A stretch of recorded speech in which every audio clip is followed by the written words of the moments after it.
About a few months ago, I started the 1976 baseball season because you guys chose that and voted for it in the season selection show after the 1985 season I did for Inside Pitch. Today is October 3rd, 76, and what I call this is Inside Pitch, the 1976 closing day is what I call this today. Hello, everybody. This is Robert from RJL 518, welcoming you to another edition of Inside Pitch. Tonight, we've got a doubleheader with a possible live look-in, and I will explain that if we have to do it. We got a doubleheader tonight, two big games. The first game will be from Oakland Coliseum, the California Angels taking on the Oakland Athletics.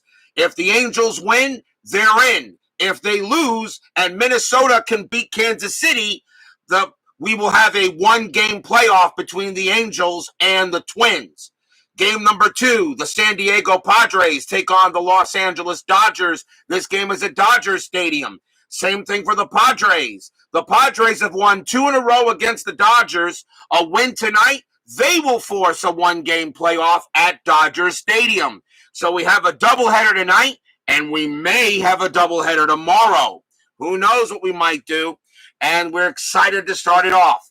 The first thing we're going to start is with the 10-minute ticker. We're going to play the games that are not meaningful at this time, so we can go get just right into the games that do mean something. Now, for those of you about the Philadelphia Phillies and the Cincinnati Reds, as I said, since both teams are in the playoffs, I will let 10-minute ticker decide who will have the number 1 seed. We will use yellow and white dice for the first one here as we're all set and ready to get started. So let's go ahead and first do the 10-minute ticker for the games that are meaningless. Baltimore at Boston. Boston has already clinched the 6. They will go to either California or Minnesota for the wild card playoff. Baltimore has a 7-41, and that is 3. The Red Sox have a 13-41, and that is 5. So Boston finishes with a win, and they actually finish at 500 for the season. They will finish at 81-81. They make the playoffs. Detroit at Milwaukee. Detroit with a 7-55, and that is 5 runs. Milwaukee with a 10-54, and that is 6 runs. So Milwaukee will beat the Tigers to finish their season. I will, of course, post the final standings in Facebook. White Sox at Texas. The Rangers were eliminated yesterday. White Sox with a 2-55, and that is 4. The Rangers with a 10-52,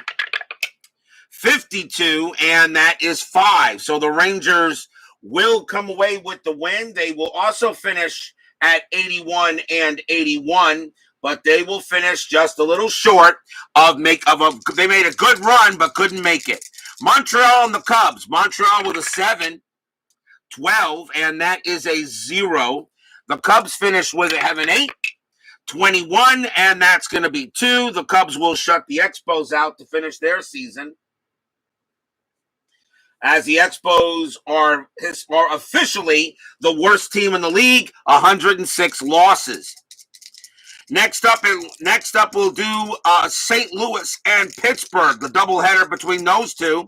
Pittsburgh has already clinched the 5 spot, so no matter what happens, Pittsburgh will host the National League Wild Card playoff. St. Louis game 1 with an 8-45, and that is 4. The Pirates with a 9-52, and that is 5. So the Pirates win game 1. Game 2, the Cardinals with a 10-64, and that is 7. The Pirates finish with an 11-22, and that is 2. So they split the twin bill to end the season. Still a good year for the Pirates. Tough season for the Cardinals, as the Cardinals will not make the playoffs this year. Now we go to the Mets and the Phillies, and the Braves and the Reds. Now, there is something to play for here, but it's going to be done by roll. The Cincinnati Reds do have the better board record. So if Cincinnati and Philadelphia tie in wins, the Reds will get the number 1 seed. We will do, and since the Phillies right now have the 1-game lead, we will do the Reds first. Atlanta with a 12. 26, and that is 3 runs. The Reds have a 20. 44, and that's going to be 6. So the Reds, with that, will finish with 101 wins as they go ahead and beat the Braves. So at this moment, the Reds and the Phillies are tied for the number 1 spot. Now the Mets taking on the Phillies. If the Mets beat the Phillies, the Reds are number 1. If the Phillies win, they will have the number 1 seed. And that means the Mets, if the Phillies are the number 1 seed, the Mets will play the Reds in the division series. If the Reds are the number 1 seed, the Mets will play the Phillies in the division series, since the Mets are the 3 seed, and that is where they will end up. Mets have a 5. 55. That is 5 for the Mets. Now the Phillies have a 14. In order for them to beat 5 runs, they need a 36 or higher to tie or win. Will the Phillies have the number 1 seed? 31 on a 14. 4 runs. No, the Phillies will lose to the Mets. The Mets will have a happy recap. The Cincinnati Reds will have the number 1 seed in the National League. As it is a tie at 101 wins and 61 losses, the Mets get their 90th win of the year. But due to the board report, and I did go over and everything, the Reds are 4-3 on the board. The Phillies were 5-6. Due to the Reds having a better record, and yep, even though the Phillies did play more games, but they do, it's good enough here, 7 or 11. The Reds are the number 1 seed in the National League. They will play the winner of the wild card of the winner of the 2 wild card series. So congratulations to the Reds. They are the number 1 seed, and they will play either Pittsburgh, Dodgers, Padres, or Houston, who's the number 4 seed. They have to play the wild card series, which means the New York Mets will play the Phillies in their division in the other division series, as the Phillies will wind up with the 2 seed. The board games do matter. They must win, and as you can see, why winning on the board is important. That's where it is. That is your 10-minute ticker. If your team won today, congratulations. If they didn't, well, there's always next year. It is now time to set up for game number 1. And it won't take long. I've already got everything all set and ready to go. We can get right to the game.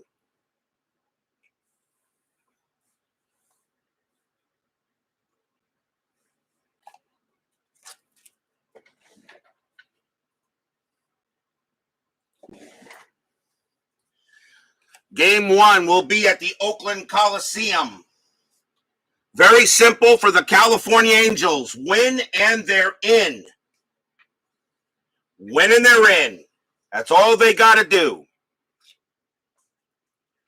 So let's go to game 1. The California Angels taking on the Oakland Athletics. Steeler fan, BB, Tribe fan, Bob B, Brian Patterson. Thank you all joining me here at Oakland Coliseum for game 1 of this closing day doubleheader. You've now seen what happens now in the 10-minute ticker.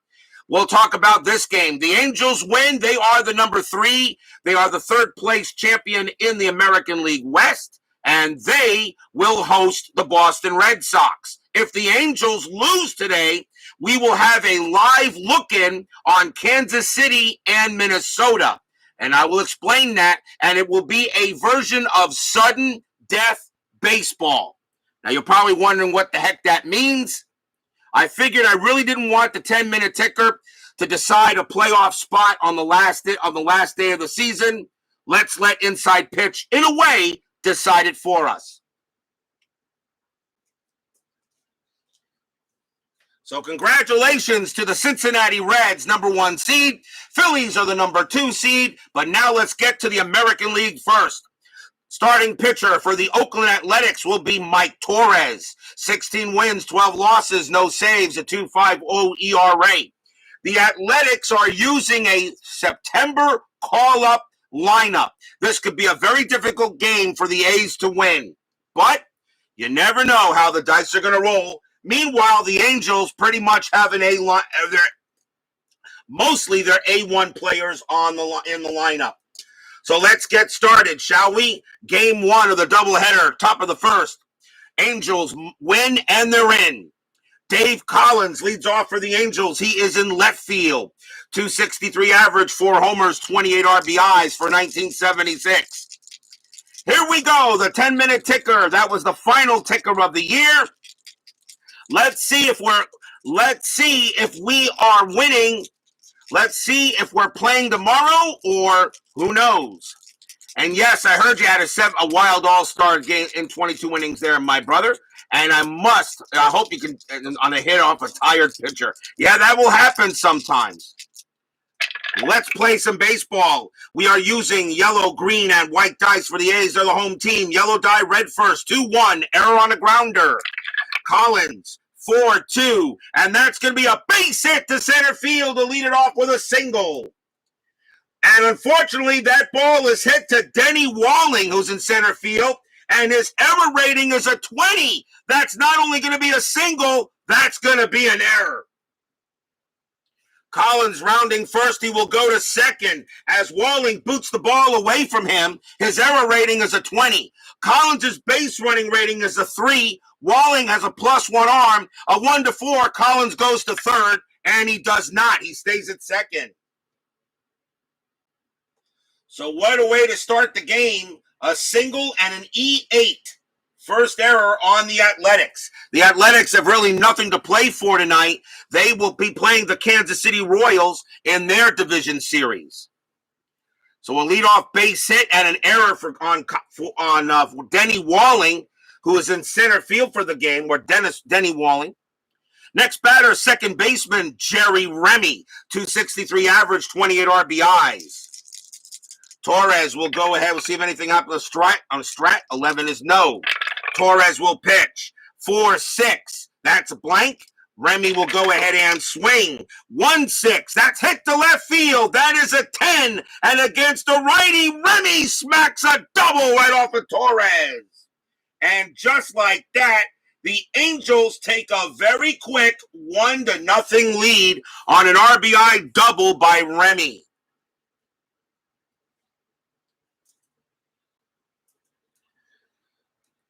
One nothing Angels. The Angels, historically, the Angels won this game 1-0 historically. So we'll see what happens. Remy on at second with a double. And already the Angels are on fire. Right fielder Bruce Bhakti is next. 258 average, 2 homers, 49 RBIs. Still nobody out in the top of the first. Nothing happening with the 17. Torrez will go ahead and make the pitch. 4-6, again with the blank. Bhakti, 2-3. He flies out to center. Remy's base running rating is a 4. There's a -2 to center. Walling +1 is a 3. And Remy decides to stay at second. He will hold there, will not try to go to third, and that's out number 1. As Steeler fan loves what I had to say on that day. First baseman Tony Solita is next. 261 average, 9 homers, 42 RBIs. Anything happening on the bases? No. Solita won't bunt. Torrez will go ahead and pitch. 5-3. That's blank. Solita will swing. 4-6. Base hit to left field, single for Salida. Will that score Remy? Base running rating is a 4. Single to left, +1 is 5. Left fielder Alexander, +1 is 6. Remy will come home without a throw. 2-0 Angels.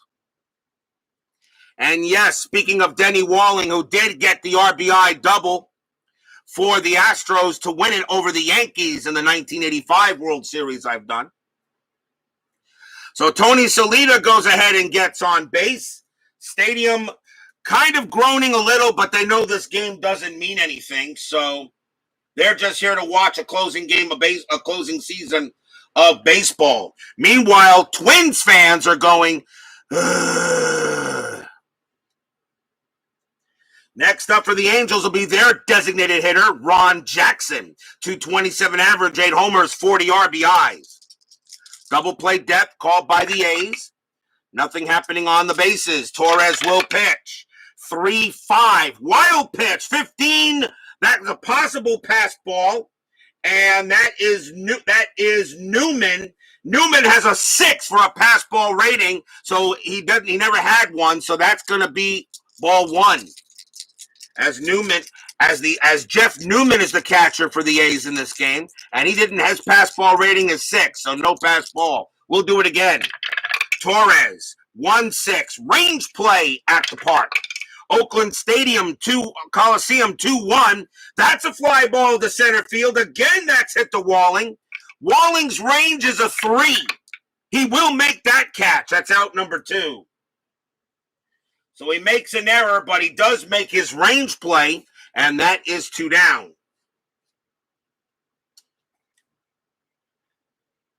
Next batter for the Angels will be center fielder Rusty Torrez. .205 average, 6 homers, 27 RBIs. Yeah, Walling scored the winning run. Glenn Davis doubled. Yeah. What do I don't remember enough. I have CRS, Steeler fan. Anything on the bases, that is an 8. No, Salida stays put. Torrez will pitch. 5-1. That's at the park. Oakland Coliseum 1-3. And we got a rare play. It's a blank. So this game is getting off to an interesting start. Let's see what the dice say. With men on base, that is a 35. If runner on second, single to center field with the runner attempting to score in a close play. There is no runner on second, so I will call off the rare play and just redo the at-bat. Instead of re-rolling, I'm just going to redo the at-bat. So we'll do it again. Torrez, 2-3. I'll say that's a foul ball, fouled away. 2-3. Again a blank.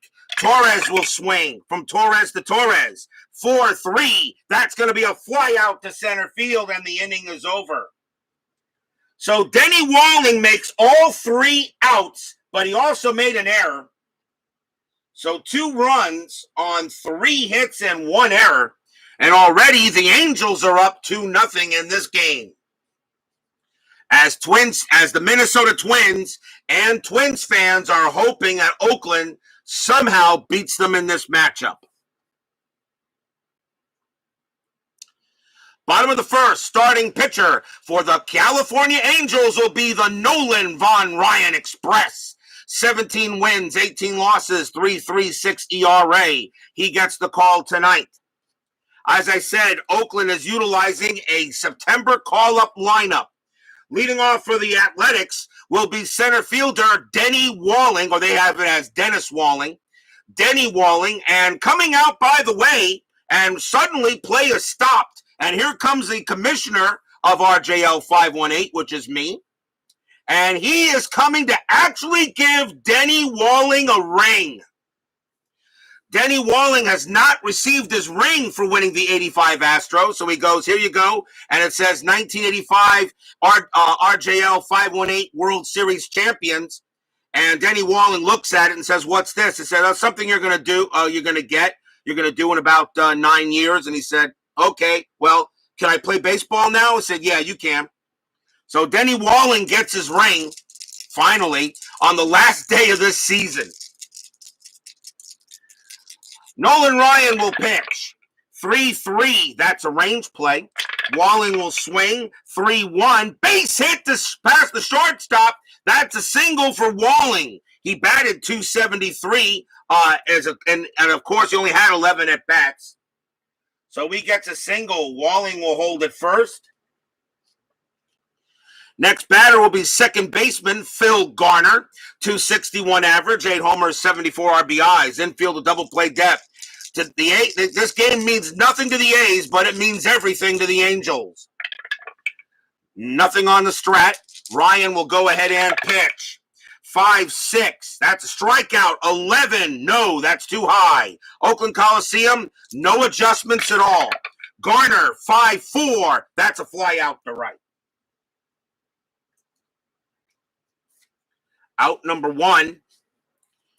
Next batter will be right fielder Wayne Gross. He only had 18 at-bats that year, .222 average and an RBI. As I said, a September call-up lineup for Oakland. Doesn't mean they can't win this game. That is a 7, nothing happening there. Ryan will go ahead and make the pitch. 2-5, that's a walk plus, and that will walk Gross. So the Angels get 2 runs, and now Ryan has given up a base hit and a walk here in the bottom of the first. Ryan had 181 walks. He also had 327 strikeouts. So runners now at first and second. And that will bring up the designated hitter, Jim Holt. .286 average and a couple RBIs in 7 at-bats. Checking on a double play, checking on the strategy roll. The 18 says no. Holt will go ahead and bat against Ryan. 3-6. That's a walk. The 11, he walked him. Holy cow, Nolan Ryan does not look good tonight so far. Bases are loaded. Second walk issued by Ryan. And now the batter is first baseman Ron Fairley. Fairley was purchased from the St. Louis Cardinals later in the year of 76. So now the bases are loaded, and the Angels, they're going to play the infield. They're going to play, there's 2 outs. They're going to play for the double play. They're going to try for 2. They're going to play for 2. Checking on a strat. That is a 2. Nothing happening. Ryan will go ahead and make the pitch. 1-4. Strikeout 6. Got him. Big K by Ryan. That's his first. 2 outs. Twins fans and the Twins rooting for the Angels. Next up is third baseman Ken McMullen. .220 average, 5 homers, 23 RBIs.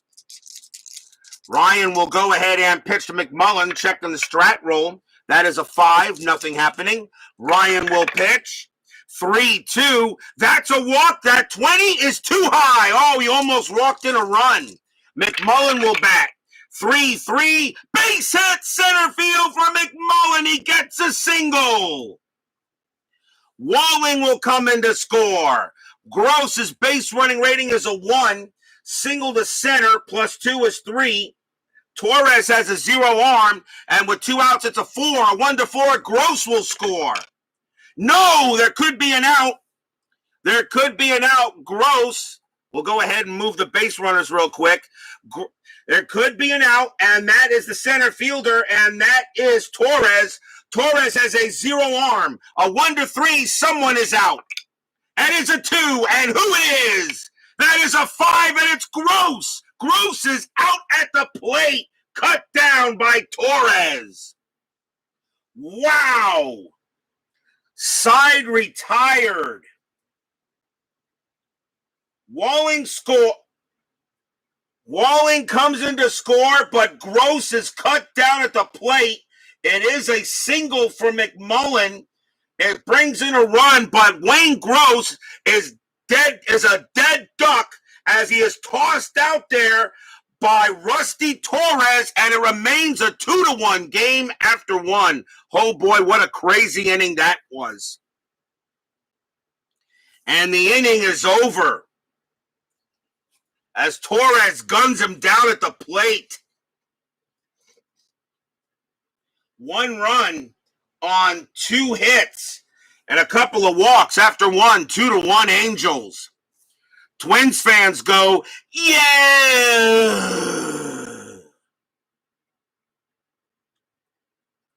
We go to the top of the second.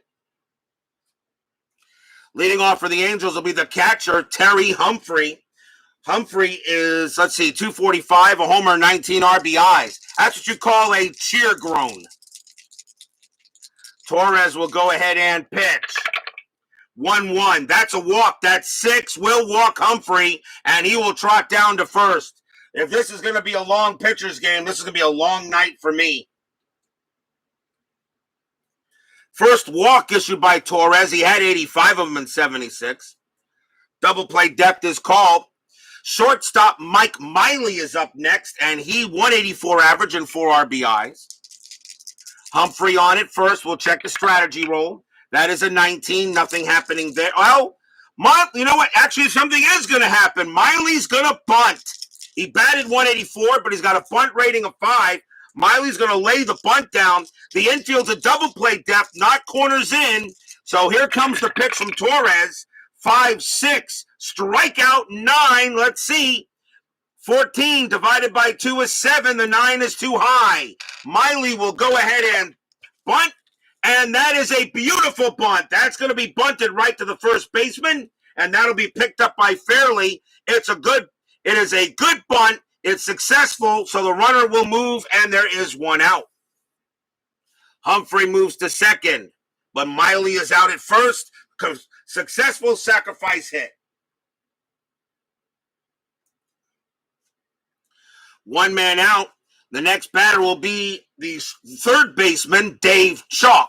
217 average, no homers, 33 RBIs. Runner at second base. Torrez with a 2.50 ERA in this season, but right now he's not off to a good start. That is a 4, and nothing happening with Humphrey. Torrez will go ahead and pitch. 1-4. That's a blank. He's not tired. Chalk will swing the bat. 5-3, and that's going to be a ground ball to second base. The throw goes to first for out number 2, and Humphrey advances to third.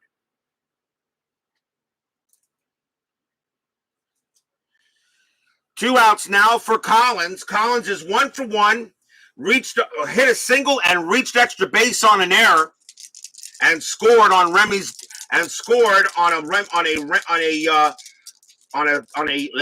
a double by Remy. 2 outs here, top of the second inning. That is a 10, nothing happening. This session is only underway. Torrez with the pitch. 3-3, that's a range play. Collins will swing. 3-2, that is a single to the shortstop, but it's a range play, and that is Tommy Sant at short. His range is a 3. The infield is normal. He will make the play and throw to first to get the out. Oh, what a play by Sant. So the single becomes a grounder, and the inning is over. No runs, no hits. There was a walk. The Angels couldn't bring in Humphrey. Remains 2-1. Angels win, and they're in. Angels lose, we'll have a live look-in of sudden death baseball between Minnesota and Kansas City. Bottom of the second. And here is Matt Alexander leading off for Oakland. He is in left field. 0.33 average. As I said, the Athletics are using a lot of call-ups and giving them a chance to play. But the Angels know they need to win. Ryan, 5-6, strikeout 14. No, that's too high. Alexander, 5-5, and he grounds it to second base. So sit tight, everyone. We got a long way to go. Here's the catcher, Jeff Newman, 195 average, 4 RBIs. The Angels really probably should win this game, but you never know. Ryan with the pitch. And that is a 5-1, strikeout 10. Yes, got him. Strikeout number 2 for the Ryan Express.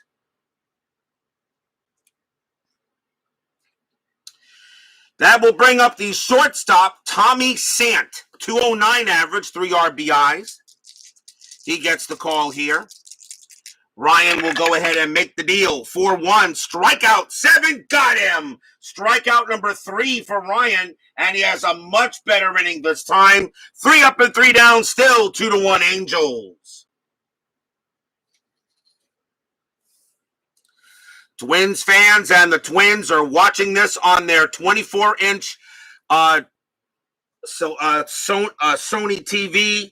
Maybe black and white, maybe color. It is 1976. Not everybody in the 70s had color TVs until a little bit later. Although I know we got one late. 76, I had a small black and white TV in my house when I was living in New York in Long Island. Top of the third, second baseman Jerry Remy leads off. He is 1 for 1, hit a double his first time up. Torrez, 3-1, error on a throw. Remy, 1-6. That's a ball hit to left field against a righty. That's a ball hit to left field. That is a 7 against a righty. Remy has his second hit of the game. That's a single. Remy will move over to first. And the next batter will be Bhakti. Bhakti is 0 for 1. Double play depth is called. Remy, a definite stealing threat. That 10 doesn't happen. Do we have a hit and run here? 7, and Bhakti against the righty is a 7. So you add +3 is a 10. Yes! Hit and run available. We'll take it. Torrez will go. He will pitch. 1-6. Range play at the park.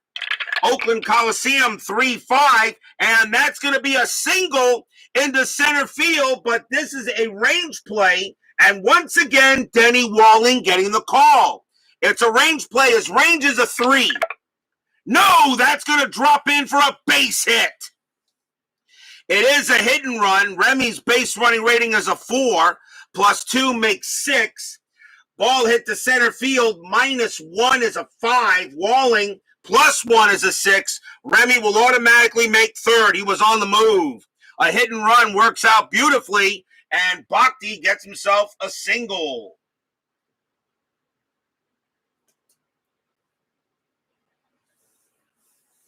Runners at first and third. Next batter is Tony Salita. Salita is 1 for 1, had a single his first time up. The Athletics are going to call the infield in. They're going to still play hard a little bit. They still like to get a win. It's not like they don't care. I got to play like Oakland would still want to win the game. Anything on the strategy roll? The 15 says no. Torrez will pitch. 2-4. That's a walk. That 2 will walk Salita, and the bases are loaded. Bases loaded now for Jackson. Ron Jackson 0 for 1. And already Mike Torrez not having a good night. I think Torrez is already thinking about the playoffs. But if this is how he's going to pitch in the playoffs, Oakland's going to have a very rough time against the Royals. Bases loaded, nobody out. They're going to call the infield in. The only double play chance is home to first. We will roll a strategy. That's a 15, nothing happening. Torrez will go ahead and make the pitch. 4-6, that's a blank. Jackson swings. 1-5, that's a ground ball to short. Let's see if they turn the double play. That is a 2, nothing from Torrez, and there is no double play here. There is no double play addition because there is no pivot. So because the infield is in. So the only way they can turn a double play is on a 2. A 2 or lower. A 1, and they got it. The throw goes home to get Remy. The throw goes to first to get Jackson. 2 away. They turn the 6-2-3 double play. Sorry, a 1-2 would be a double play. So yes. 6-2-3 double play. Remy is cut down at the plate. And the runners will advance other ways. So Remy is out. Bhakti goes to third. Salita goes to second. And Jackson is out. 2 down as they turn the 6-2-3. It's the only double play you can do with the infield in. Dave Gardner joins us here, and G-Puck here at Oakland Coliseum for closing day doubleheader. This is game one, the Angels and the Athletics. Game two, Padres and Dodgers will be after this one, and we may have a live look-in between Minnesota and the Royals if the Angels lose this game. Next batter is Torrez. Torrez is 0 for 1, 2 outs now. Anything on the strategy roll, that is an 8. Nothing going on. Torrez will go ahead and pitch. 3-2. That's a pitcher result. That is a 5 against a lefty switch. A 1 to 5 is an automatic out. That is a 5. They got it. They're going to get out of the inning, and that's going to be a ground out to first. And unbelievable bases loaded, nobody out. And the Angels cannot get the runs in. No runs, 2 hits. A big-time double play, and then a ground out ends the inning. And I know the Angels are going to wonder, will that bite them in the butt? We go to the bottom of the third. This game may mean nothing to the A's, but I'm going to play it as if it did. And that's the right way to do it.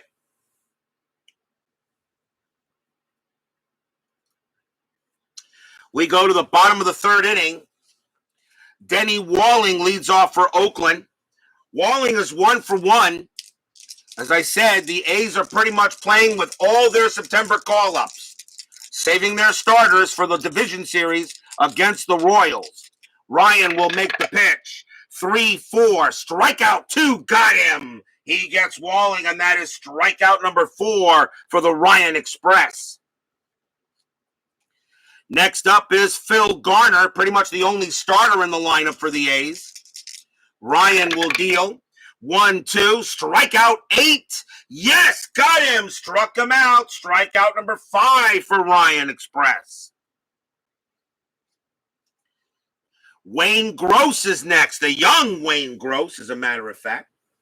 Gross walked his first time up. Ryan will go ahead and make the deal. 6-6, that's at the park. Oakland Coliseum says 2-1, and that's going to be a fly ball to center field, and that will be caught by Torrez. He makes the catch, and it's a 1-2-3 inning for Nolan Ryan. After 3, still 2-1 Angels.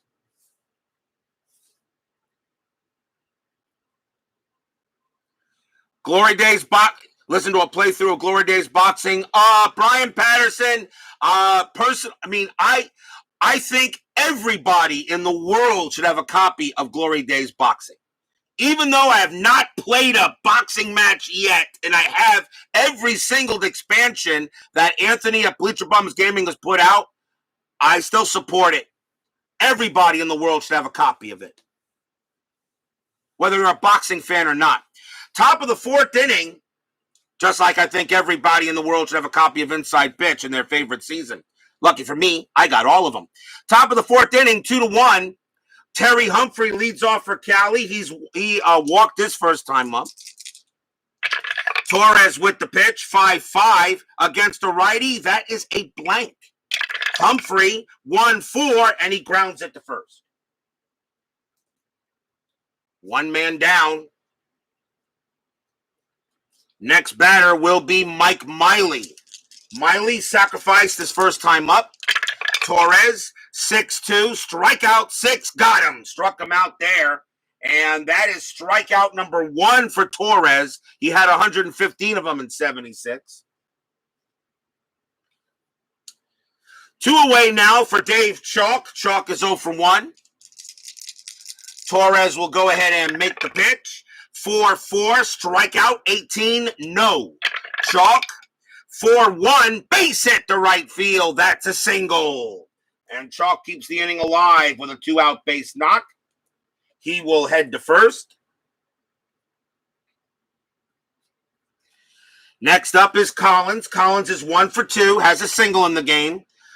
See anything on the strategy roll? The 2, no.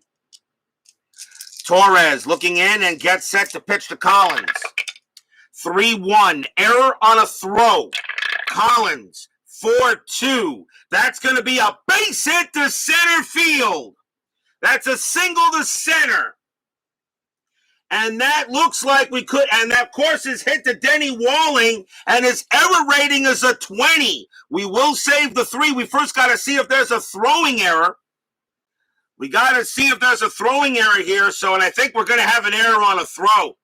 Collins, a base hit to center field. Collins' base running rating is a 3, with 2 outs is a 4. Walling +1 is a 5. Single to center -1 is a 4. So a 1-4. A 1-4, Chalk is safe at third, and that is a 4. Now, here's how we do this. Here's how we do this. There is not going to be there is a throw because Chalk goes to third. He is safe. That is a 3, and there is a throwing error on Denny Walling. He throws the ball away.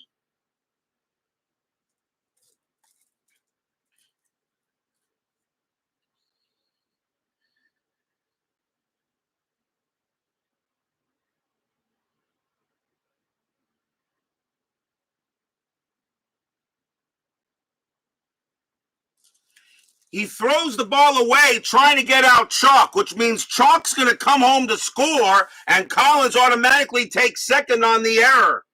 And it is 3-1 Angels, and that is the second error on Denny Walling.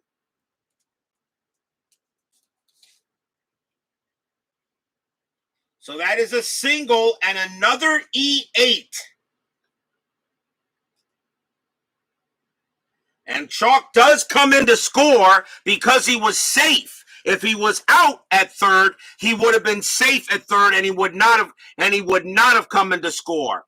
So always, if he is on an error on a throw to the outfield, okay, if the runner is safe at the base that the throw is going to, it's an extra base. If he is out at the base, he stays there. He is safe. He does not get the extra base. And it is now 3-1 Angels. Beatles Eternally joins us here at Oakland Coliseum. Just let it be. Collins at second base on an error. 3-1 Angels. Second error on Denny Walling. And second error on the Athletics.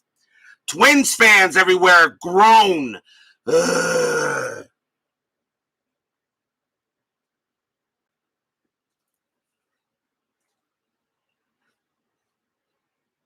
Here's Remy. Remy is 2 for 2. 3-1, still 2 outs. See if anything on the strategy. That is an 18, nothing happening. Torrez will pitch. 2-2, that's a range play. Remy will swing. 6-5, that's a ball hit to the shortstop, possible single. That is hit to Sant. Sant's range is a 3. He won't get it. That's going to get by him for a base hit. Collins' base running rating's a 3. With 2 outs becomes a 4. Single pass short. He will score from second. 4-1 Angels. And Remy gets another base hit. And the Angels right now are doing what they can to make sure they win this game. Jerry Remy is now 3 for 3 after that hit. They're going to go talk to Torrez on the mound, see if everything's all right. The A's may be going to the bullpen early. Here's Bruce Bhakti. Bhakti is 1 for 2.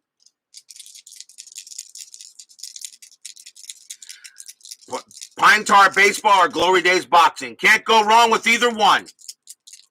2 outs. Runner on first. Strategy roll says a 3. Remy, he has a steal chance. But I think you're up by 3 runs. I think you'll let Bhakti swing the bat. Torrez will pitch.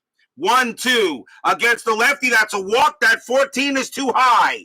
Bhakti will swing.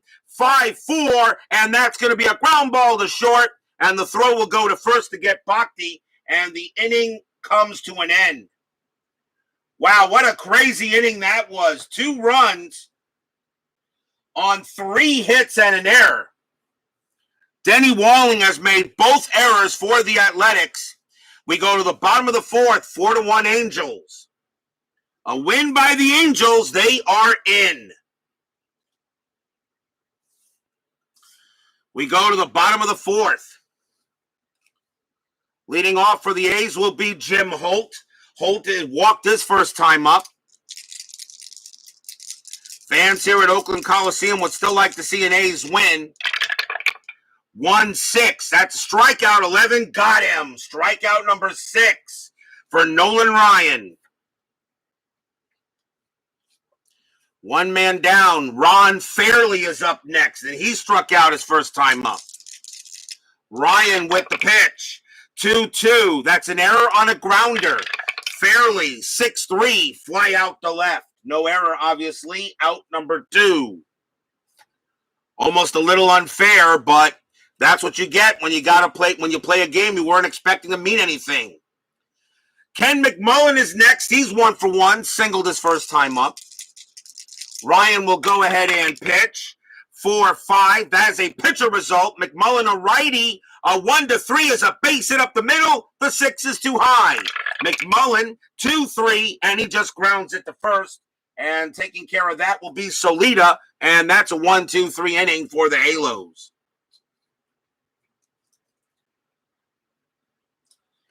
Twins fans are already not liking the score. After 4, it's 4-1. The Angels did win this game historically 1-0. We go to the top of the 5th. Tony Solita leads off, and he is 1 for 1. Torrez will pitch a little longer. Hopefully he'll have a better inning, but not all his fault. He's getting no defensive help. Torrez with the pitch, 6-4. That's a walk. That 15 is too high. Solita, 3-6. Fly out the left. Taken care of there by Alexander. That's out number 1. Ron Jackson is next, and he is 0 for 2. Torrez will go ahead and deal. 1-6. Range play at the park. Oakland Coliseum, 6-5. And that is a bomb. Possible home run to center field. Against a righty, Jackson is a 14. That is a 6, and that is a goner. Kaboom! High, deep gone over center field. Obviously, there's no range play because that ball is totally out of range. Home run, Ron Jackson. 5-1 Angels.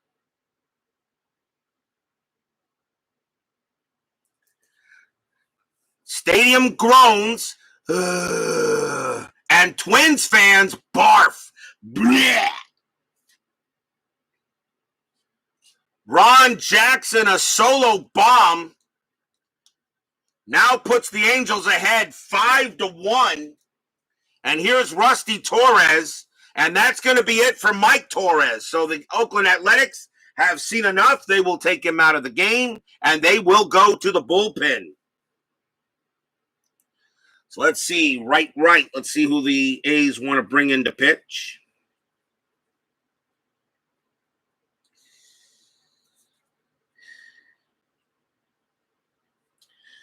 Coming on to pitch for the Oakland Athletics is going to be Craig Mitchell. He had only 1 appearance in the season, and I think this was the one he had on.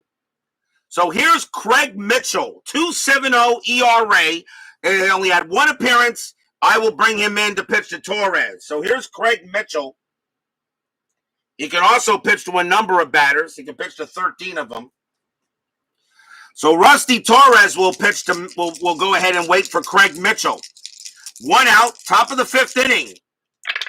Mitchell, 1-4. That's at the park. Oakland Coliseum, 2-1. That's a fly out to center. That's out number 2 for the Halos. And now we'll see Humphrey. Humphrey is 0 for 1. Mitchell will go ahead and make the pitch. 5-5. That's an error on a grounder.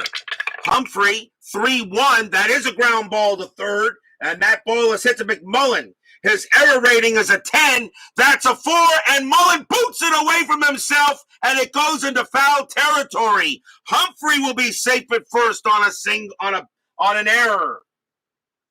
And that's going to be an E5, and that is the third error on the Athletics. They had 2 errors historically in the game. They've got 3 in this one. So obviously, Oakland Athletics forgot how to play defense tonight. Twins fans everywhere just went, oh, come on! Mike Miley is next, and he's 0 for 2. Still 2 outs here in the top of the 5th. I'm still rolling a strategy. That is a 2, nothing happening. I'm not going to do a hit and run with 2 outs. Mitchell will go ahead and pitch. 4-2, that's a blank. Miley swings. 4-2, that's a base hit to right field. It's a single. Humphrey's base running rating is a 2 with 2 outs. Single to right to get the third, +2 is a 4. Right fielder Gross +1 is a 5. He'll make it. Humphrey makes it to third, and Miley gets a single.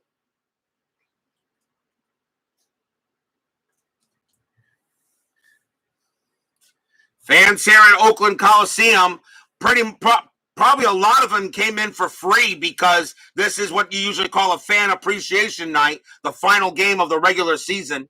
Here's Dave Chalk. Chalk is 1 for 2. Runners at the corners with 2 outs. And that is a 16, nothing happening on the bases. Mitchell will go ahead and deal. 2-1, wild pitch, 14 no, ball 1. Mitchell will go ahead and pitch again. 4-1, that's a blank. Chalk will swing the bat.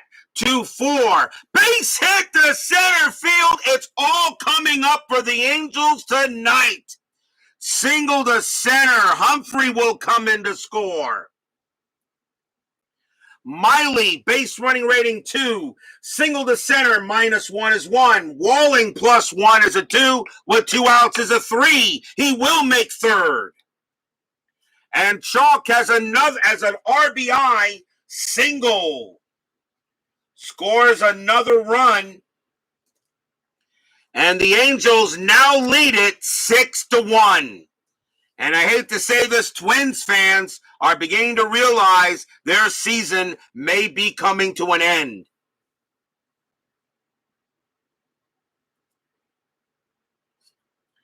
Next batter will be Dave Collins. We're still on the top of the 5th, 6-1 Angels.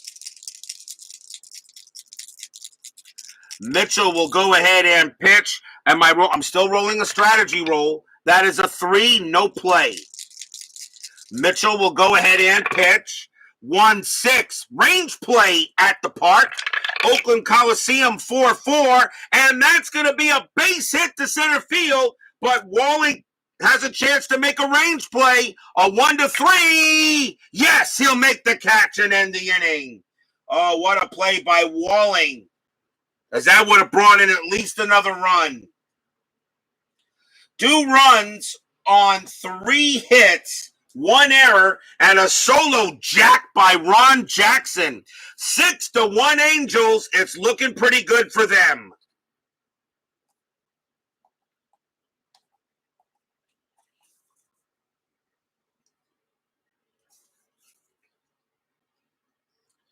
We go to the bottom of the 5th inning. A 6-1 lead for the Angels. Nolan Ryan will pitch, obviously. Matt Alexander leads off for Oakland, and he's 0 for 1. The Ryan Express. 5-1, strikeout 6, got him. And that is strikeout number 7 for Ryan. He's dealing tonight. He knows what's at stake. He knows what he has to do. Here's Jeff Newman. Newman is 0 for 1. Ryan will go ahead and pitch. 1-6, strikeout 1. Got him. He gets Newman. Strikeout number 8 for Ryan.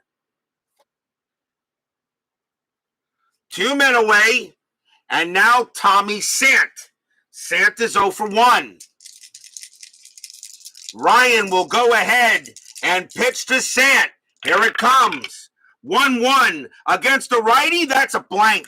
Sant, 1-1. Line drive right to second, right into Remy. He will spear it for the out. And another 1-2-3 inning for the Athletics. 6-1 Angels after 5.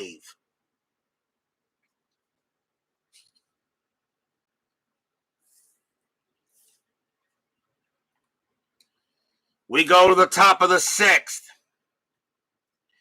Craig Mitchell. We'll see a new pitcher for the Athletics. Mitchell will be done. And we got lefties coming up. So Jerry Remy leads off. The Athletics will probably bring in a lefty to pitch. And it'll going to be, they're going to go with Paul Lindblad. 6 wins, 5 losses, 5 saves, a 3.06 ERA. Mostly one of their closers, but Paul Lindblad will pitch to the lefties.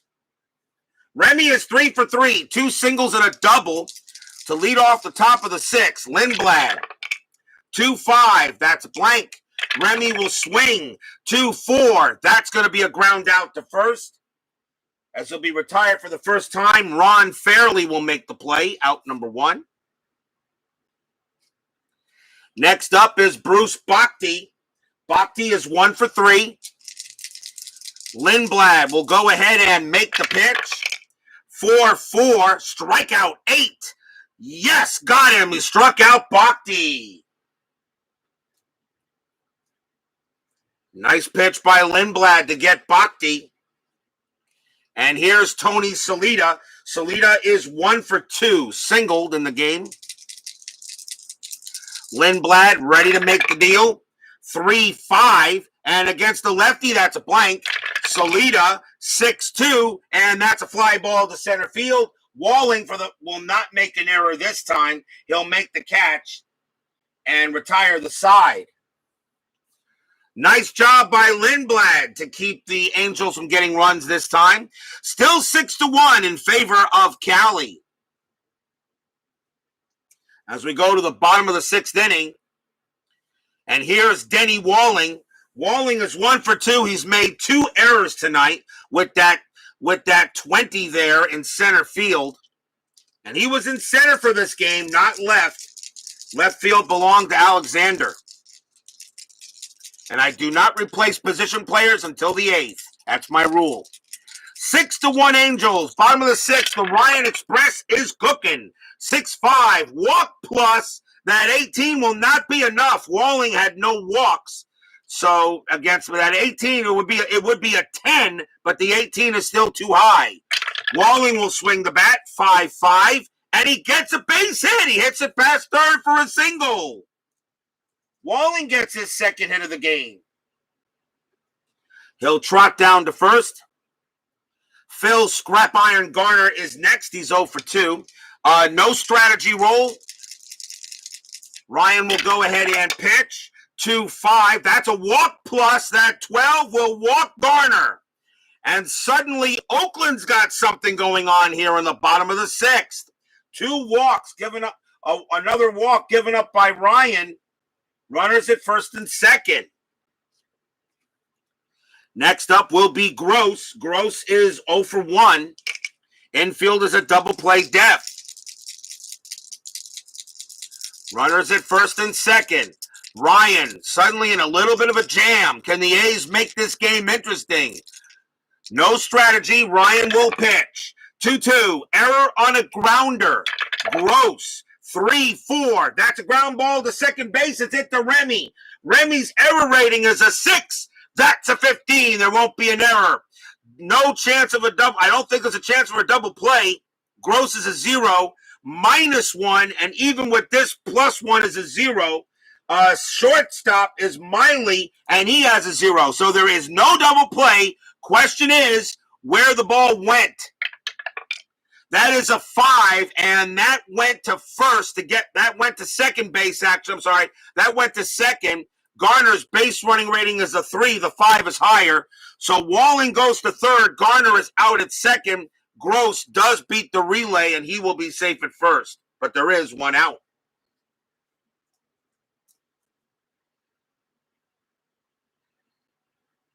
On the fielder's choice. So now runners at the corners. And here is Jim Holt. Holt is 0 for 1. Struck out and walked. Double play depth still calling. Now runners at the corners. Still staying with the double play, and there is no strategy. Ryan will pitch. 1-4, strikeout 14. Got him. Struck out Holt. And that is strikeout number 9 for Ryan. 2 down. That's a big K.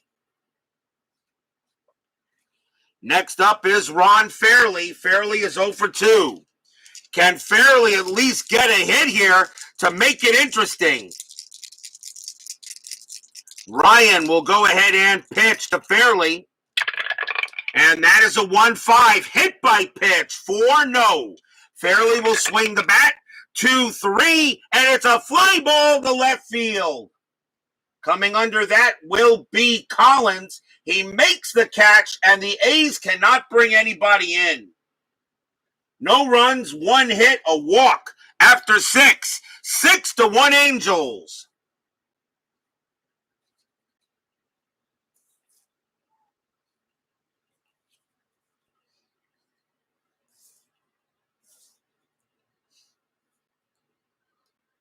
We go to the top of the 7th inning.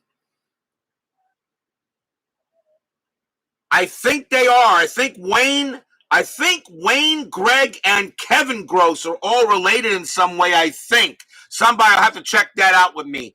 Someone in the chat, check to see if Wayne Gross, Greg Gross, and Kevin Gross are all related in some way. I'm not sure. I think they are, but I don't know. Top of the 7th. Ron Jackson leads off for Cali. He hit a home run his last time up, a single blast. Solo blast, so he's 1 for 3. Lindblad, let's see, is he going to pitch? No, he won't. Lindblad is going to come out. The A's will go to the bullpen. They got 2 righties coming up, so they will bring in a right-handed pitcher. See who they will bring in. And coming on to pitch for Oakland will be Stan Bonson. 8 wins, 7 losses, 3.34 ERA. Stan Bonson will pitch to Ron Jackson here to start the top of the 7th. Angels lead 6-1. Bonson with the pitch. 2-2. That is a home run chance. Jackson a righty, a 1-13. The 10 passes. Ron Jackson has a 14. If he rolls this, Jackson hits his 2nd home run of the game, and kaboom! That ball is high. That ball is hit deep to left field. Going back is Alexander, and that ball is way out of here. Solo home run for Ron Jackson. He just hit his 2nd bomb of the game.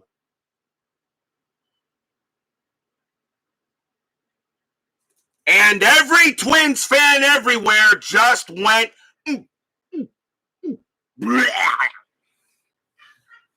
Twins fans barf. Ron Jackson, his 2nd bomb of the game consecutively. He has 2 home runs. 7-1 Angels. The batter will be Rusty Torrez. So Stan Bonson goes up, pitches him a grapefruit, and Jackson turns that into fruit salad to go with as dessert for the lasagna he made earlier. Torrez is 0 for 3. 7-1 Angels. Bonson will now go ahead and pitch. 5-3, strikeout 16, no. Torrez will swing. 2-5, and against a righty, that's a fly out to center. Walling makes the catch. It's out number 1. And right now, A's fans are happy that they are already in the playoffs, but they know they're going to have a tough game, a series against the Royals. Here's Humphrey. Humphrey reached on an error his last time up. He's 0 for 2. Bonson will go ahead and pitch. 3-1, hit by pitch. 15. No! Wow, Humphrey's a 17, but Bonson's a -3. That makes it a 14. Bonson does not hit Humphrey. And that is Suadice will re-roll it. And that is Suadice the 2nd time will re-roll it. And 4-1, that's a fly out to center. So 2 outs now as Humphrey flies out. And the next batter will be Miley. Miley is 1 for 3. Bonson will go ahead and pitch. A's look like F's. Bonson, 3-2, strikeout 5, got Miley, struck him out, and the inning is over. 1 run on 1 hit, a solo bomb by Jackson. He's got 2 of them tonight. 7-1. And we are at the 7th inning stretch. Sing, take me out to the ball game. I'll be right back.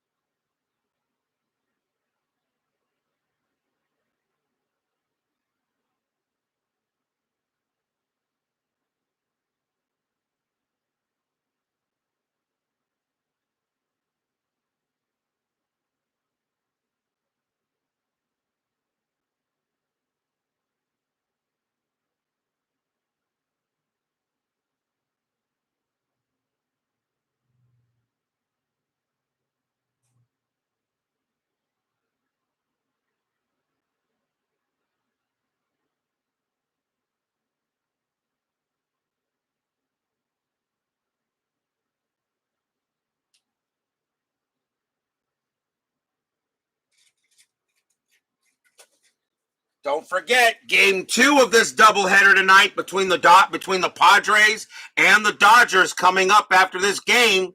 If the Angels go ahead and hold on to win, we will just do a 10-minute ticker for Minnesota and Kansas City, as that game will now be meaningless. If somehow the A's come back to win this game, we will have a live look-in on Minnesota, Kansas City for sudden death baseball to see if Minnesota can force a 1-game playoff tomorrow. But it doesn't. But I hate to say this right now for Twins fans. Even though it's the A's playing this game, the Twins are running out of outs. We go to the bottom of the 7th. Ken McMullen leads off for the A's, and he is 1 for 2. Ryan's still very strong. He'll stay out there. 7-1. Ryan will go ahead and deal. 5-4. That's a blank. He's not tired. McMullen will swing the bat. 1-4, and he grounds it to second. A's are looking like F's. You got to realize this is their September call-up lineup. Pretty much everybody here is a bench player. Matt Alexander is next. Alexander is 0 for 2. May start bringing A's bench warmers up of some of the starters to see if the A's can do something. Ryan with the pitch. 1-3. Range play. Alexander. 6-5. That's a line drive to second base. Hit to Remy. Remy's range is a 5. He's got it easily on a 1. He puts up his glove. Block. And the ball goes into it. Out number 2. That's a line out to Remy. Next up will be Jeff Newman. Newman is 0 for 2. Ryan will go ahead and make the deal. 2-2. Error on a grounder.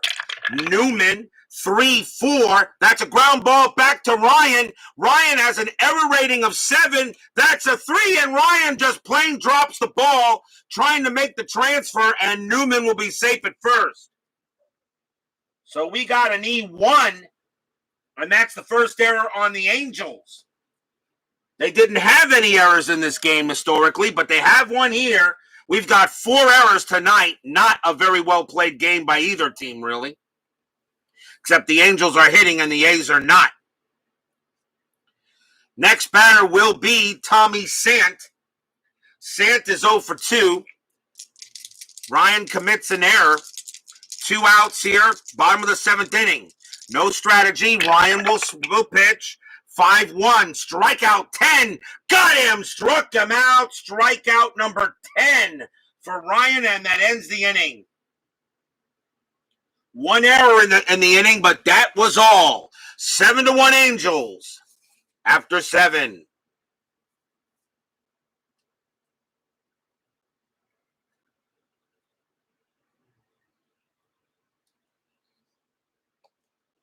We go to the top of the 8th.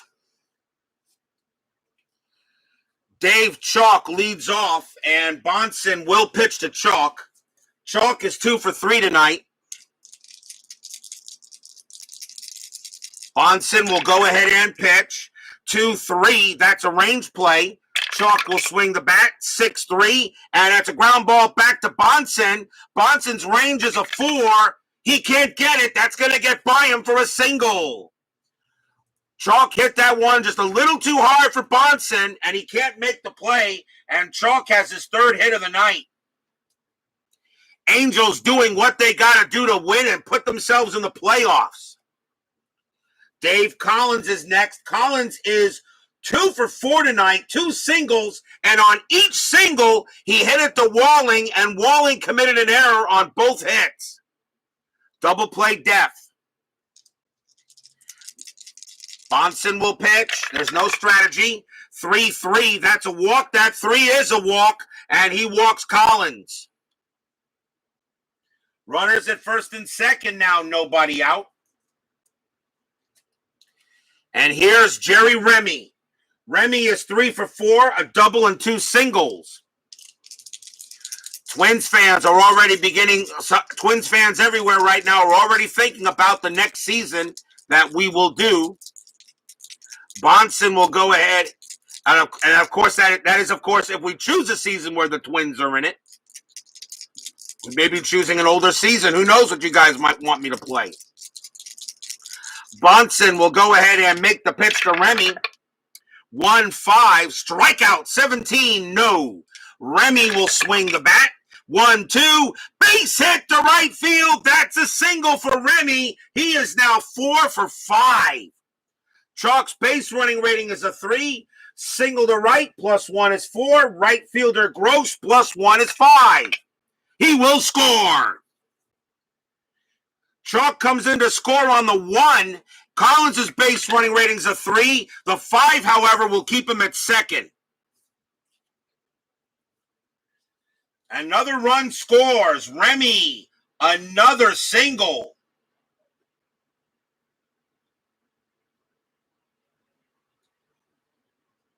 And it is now 8-1 Angels, and it really doesn't look good for the Twins now. It actually didn't look good for the Twins when this game pretty much started. Nobody out here, top of the 8th. The Angels are pounding the A's 8-1. In a game, they only won 1-0 when it was actually played. Here's Bruce Bhakti. Bhakti is 1 for 4. 8-1 Angels. Still no one out. Double play depth still called. Is Bonson going to pitch to these guys? Might not. It doesn't matter. He's going to probably... He pitched to 12. How many batters he pitched to? This is a 7th. He'll stay out there. Bonson will pitch. 4-4. That's a blank. Bhakti will swing. 5-3. That's a ground ball to first base. Let's see if they turn the double play. 3-2. 3-2. And the first baseman does not get this anymore. He does not get that anymore, first baseman, so there is no change. So 3-2, but he does get the pivot rating, and that's sent. And he has a 0. 1-2 double play. Yes, they get it. 2 outs. They still turn the double play. Collins moves to third. Bhakti and Remy are both out, 2 down.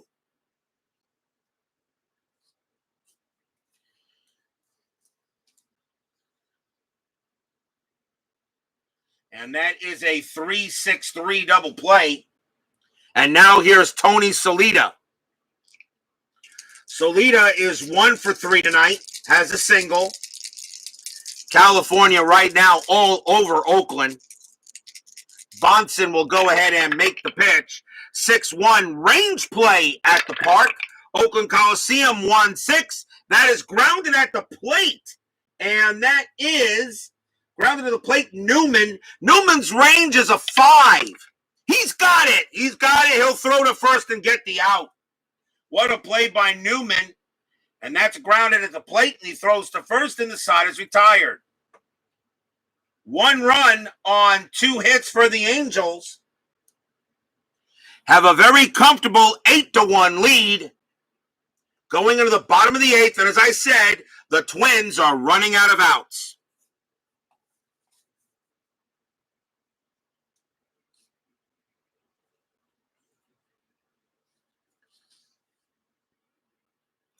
Bottom of the 8th inning, Nolan Ryan, he's still got batters he can face. He's still pretty strong. He'll stay out there.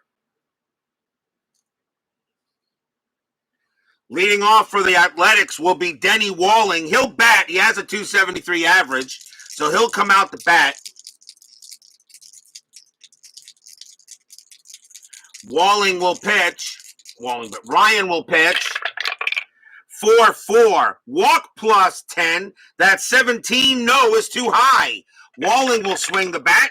6-5, and that's going to be a ground out to, that is a 6-5. That's a ground out to short. Out number 1. Next up will be Phil Garner. Garner is 0 for 2 tonight.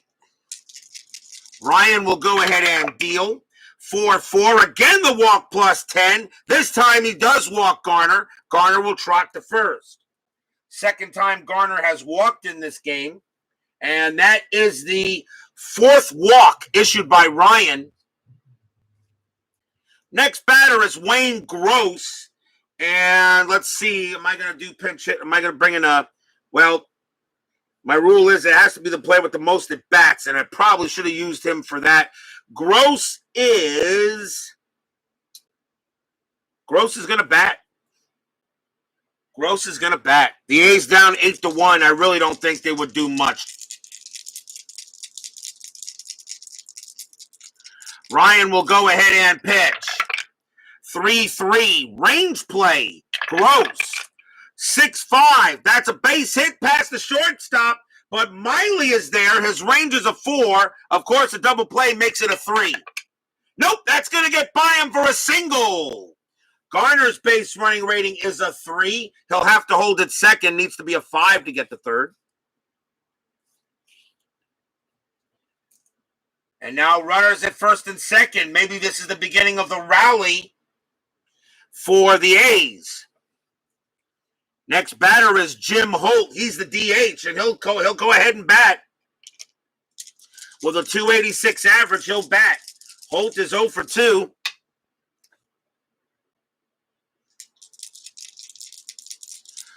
One out. Infield a double play deft. 8-1. This is now his tired batter. Ryan will pitch. 2-5, walk plus 14. Yes, and the bases are suddenly loaded. Ryan comes out and now walks 2 batters in this inning, and bases are loaded. And that will bring up Ron Fairley. Great job by Nolan Ryan. The Angels are not going to take any chances. He is now tired. They will take him out. He said, Nolan, you did your job. Now let's close this game and get to the playoffs. Let's see. Fairly, let's see. Nope, there's 1 out. And they're going to bring in a right-hander to deal with Fairley due to Ken McMullen up there. Let's see. Coming on to pitch for the Angels will be Paul Hartzell. 7 wins, 4 losses, 2 saves, a .277 ERA. The Angels need this game. The A's don't. Bases loaded, 1 out. Infield is going to be at double play depth. The Angels will be more than happy to get an out and trade in a run. They lead 8-1. Twins fans hoping the A's can make a comeback here in some way. Hartzell will go ahead and make the pitch. And it's a 2-1. Against the lefty, it's a blank. Fairley swings. 1-4. It's a ground ball to second base. They will try to turn the double play. The infield is halfway.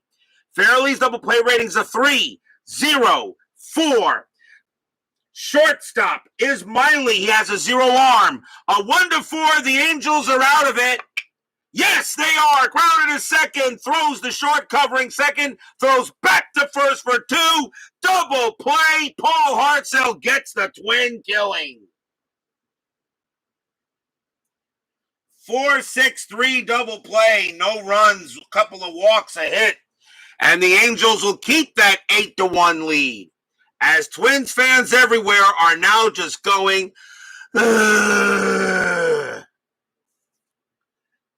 And the Twins fans will be hating the Athletics for a while, knowing that because Oakland just couldn't get a win today, they're going to be out of the playoffs.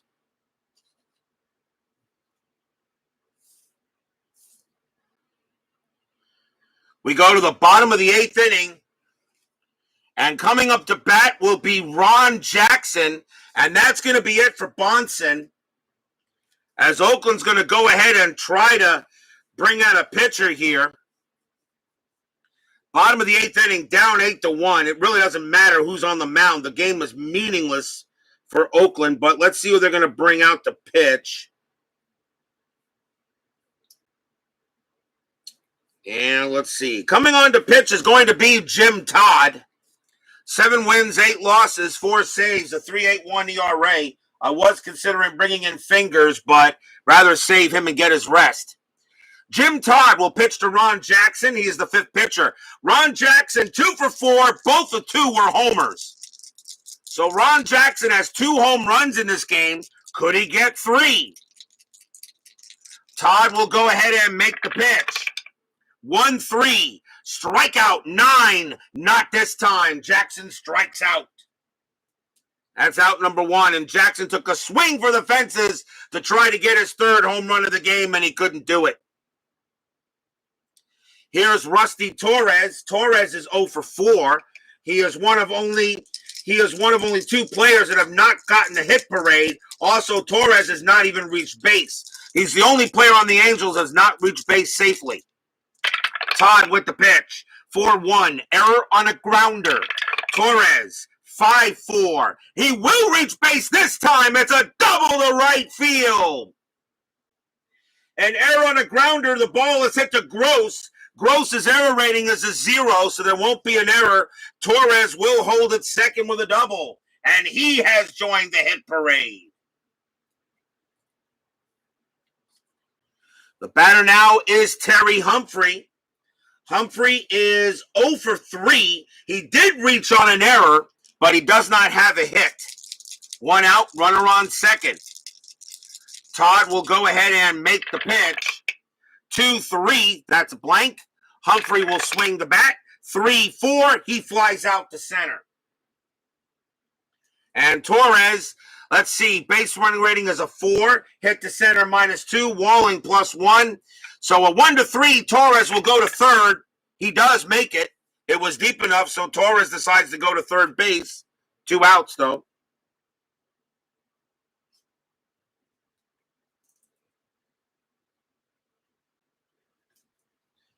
Next up for the Angels will be Mike Miley. He has a 184 average, but with an 8-1 lead, they'll keep him in there because he's got good range at short. Miley is 1 for 4, has a single and a sacrifice.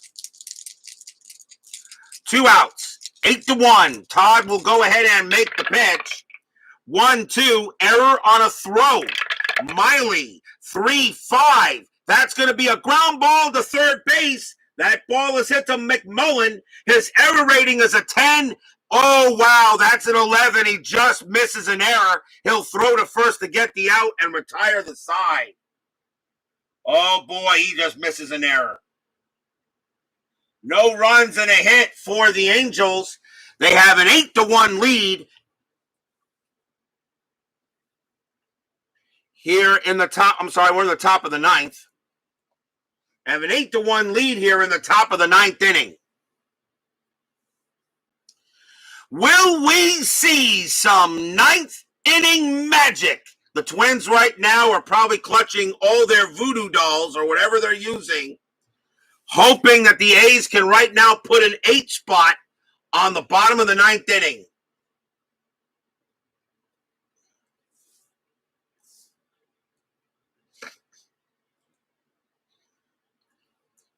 Paul Hartzell will come out to pitch.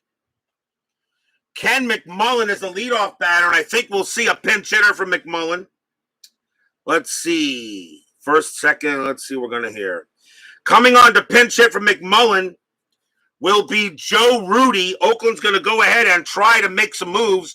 Rudy will take over at first base if somehow or other this game, McMullen's at third base.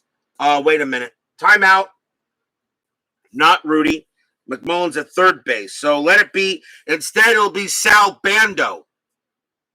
Bando will take over at third base, just in case. So here's Sal Bando, 240 average, 27 homers, 84 RBIs. Paul Hartzell, bottom of the ninth inning. That's right, BBB, top of the ninth, correct. I didn't change the scoreboard. I did now. Bottom of the ninth, 8-1, Twins praying for a miracle. Hartzell will pitch. 3-2 against the righty, strikeout 6, got him, struck him out. He gets Bando out number 1.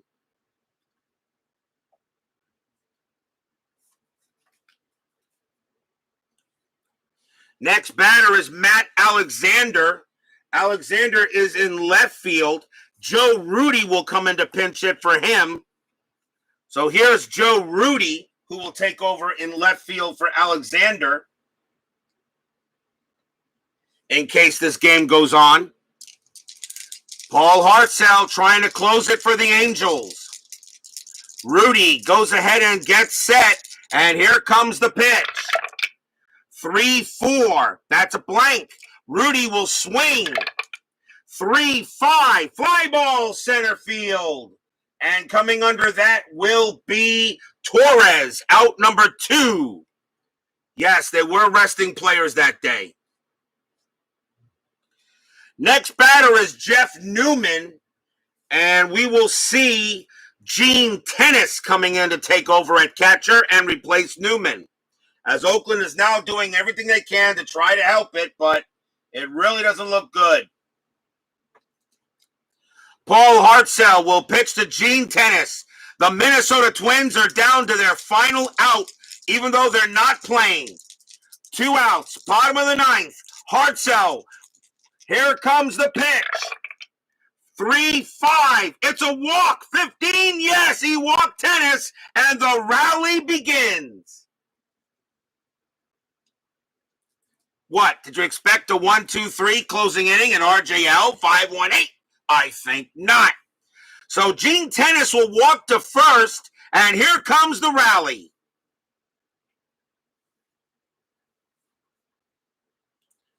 The next batter is Tommy Sant, and he is the shortstop, and we're going to see Burt Campaneris come in and take over for him. As I'm now getting all the bench players out there, which I usually like to do in something like this. My rule of thumb is very simple. I do not pinch hit for position players until the 8th inning or later. They must get a chance to play, and if this is the lineup they used, this is the lineup they used. Tennis on at first. Here's Burt Campaneris, 256 average, a homer, 52 RBIs. Hartzell's probably saying, wait a minute here, right? Everybody else, Nolan was pitching to all the scrubs. I get to deal with these guys? 2 outs, 8-1. Tennis on at first. Hartzell trying to send the Angels into postseason. Hartzell with the pitch. 5-6. It's a blank. Campaneris will swing. Are the Angels going to the playoffs? 5-1. Yes, it's a ground ball to third base. Picked up by Chalk. He's got it. Pumps once, pumps twice, fires to second. That's your game. The California Angels beat the A's 8-1. They clinch third place in the American League West. They are the number 5 seed. They are in the postseason.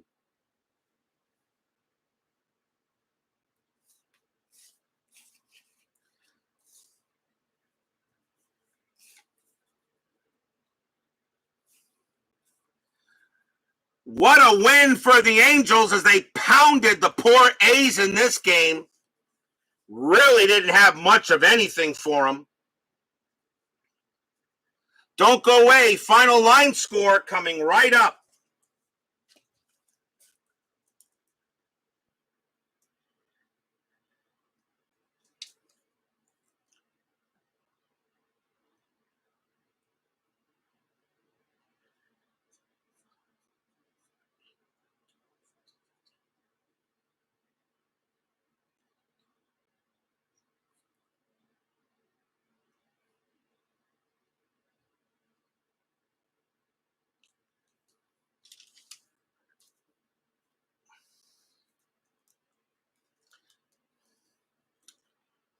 For the California Angels, 8 runs on 15 hits and 1 error.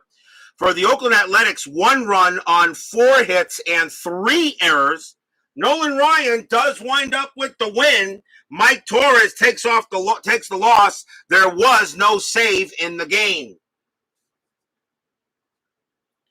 So the California Angels, as we'll go ahead and get the ticker here real quick. So the Angels go ahead and they will get the win. They will beat Oakland 8-1, which gives the Angels 84 wins. Oakland finishes with 73 losses. They had already clinched that. So the Angels are the number 5 seed. They have more wins than the Red Sox. And now we'll do a quick 10-minute ticker for Minnesota. Now, I want to state that if somehow the Angels lost this game, I would have done what is called a live look-in. Sudden death baseball. I already had ready to go just in case the Minnesota Twins and the Royals for sudden death baseball, starting in the first inning, and whoever scores first on inside pitch wins. However, a sudden, at least after the first inning, and home team always gets last ups. So it would have been sudden death baseball. I was going to try to see if that would work for like a live look-in. Instead of playing a whole game and letting 10-minute ticker decide a playoff berth in this case on the last day of the season, I was going to try a sudden death baseball game. Would have been interesting, but I don't need it here.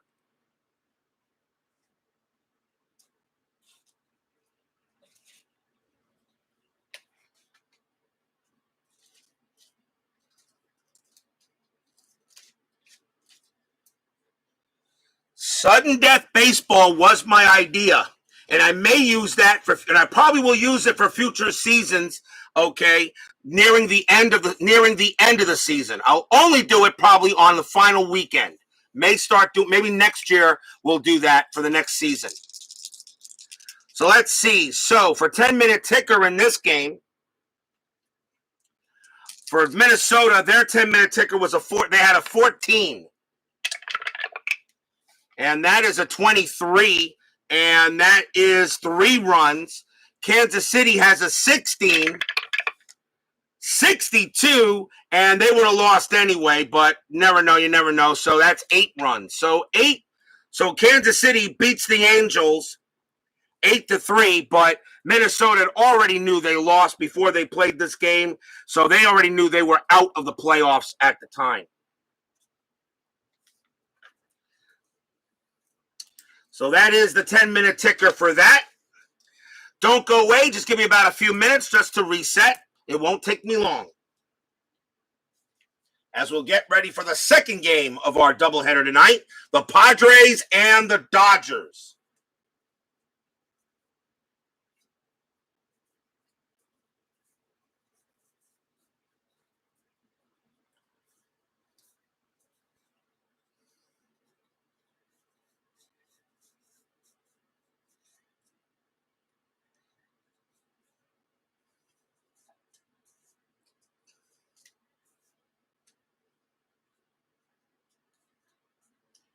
The rotations let me see here. World's Worst Gamer says if I use a 3-man rotation. The rotation that I use for pitchers in the postseason is a 4-man rotation. It is a 26-man roster, 13 batters, 13 pitchers. I give myself an extra pitcher just in case. Of course, it was 25 back in the day, but I give each team an extra player just in case of extra inning games or something like that.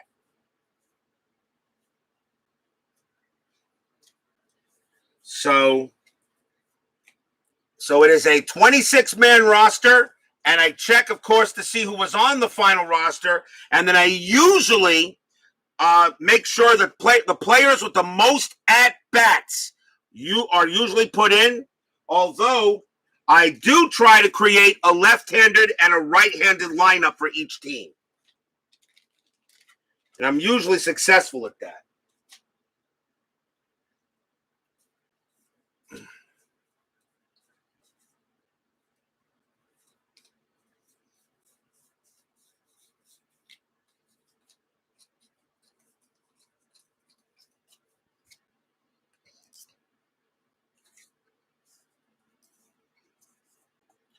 So the California Angels are the number 5 seed in the American League. They will host the Boston Red Sox in the American League wild card playoff game.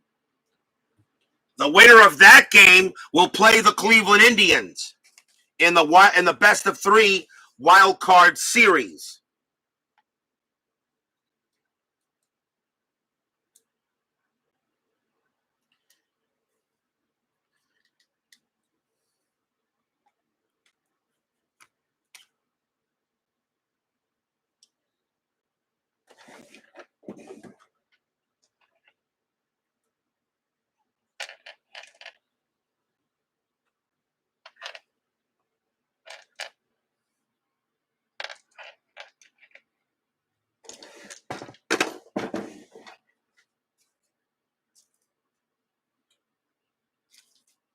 So I hope you guys are enjoying this closing day doubleheader.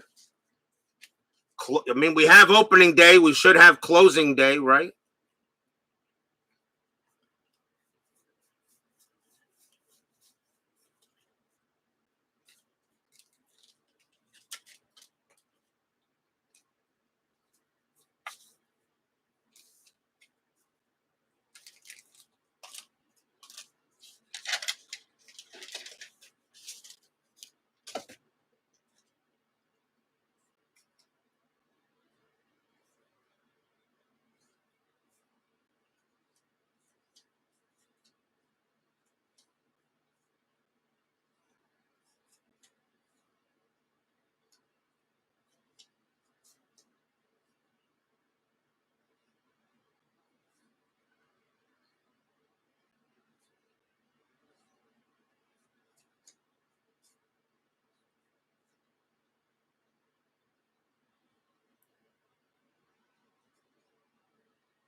The Reds are the best of 3 or 5 series. It is a best of 5 the Reds will be in, and they have the number 1 seed, which means they will play the winner of the wild card round they'll play either whoever wins between the Pirates, the Astros, or whoever wins here between the Padres and the Dodgers.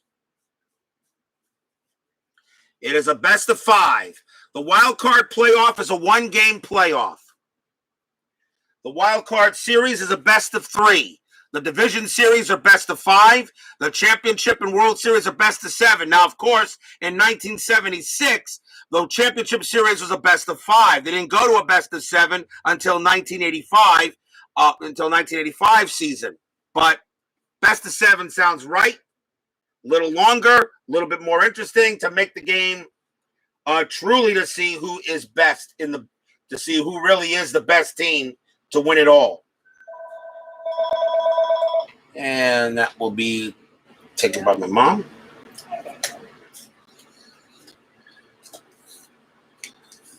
Let's see here.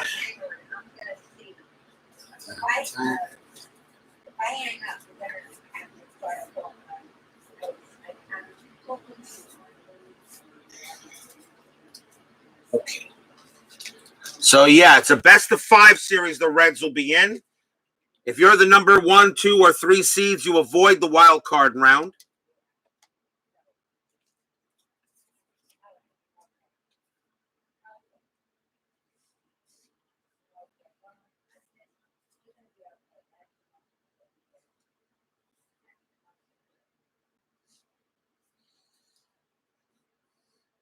Now, a little bit, the bad news for the Dodgers, they are also playing a pretty much a September call-up lineup. The Padres are also doing it. I think this is I think that's why I saved this game for last. I thought this game would be actually the better game to play because actually the lineups were pretty even, I thought, for this matchup.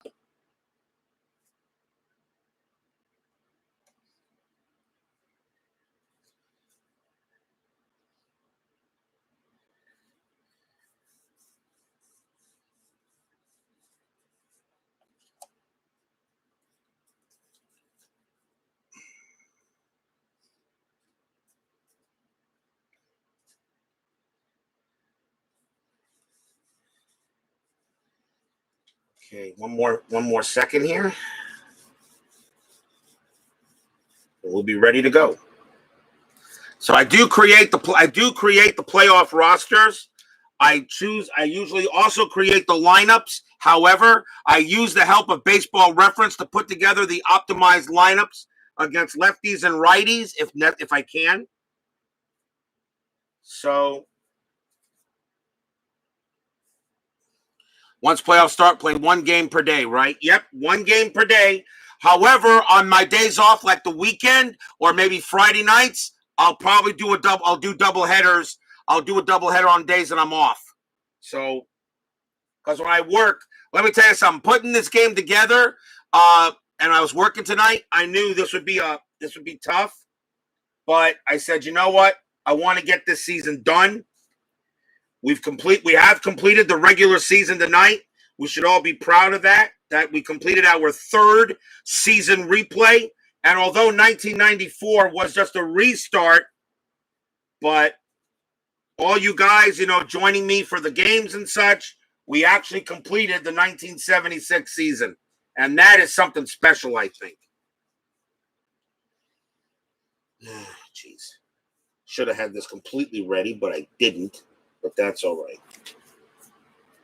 So let's see here. That. And okay. We are ready.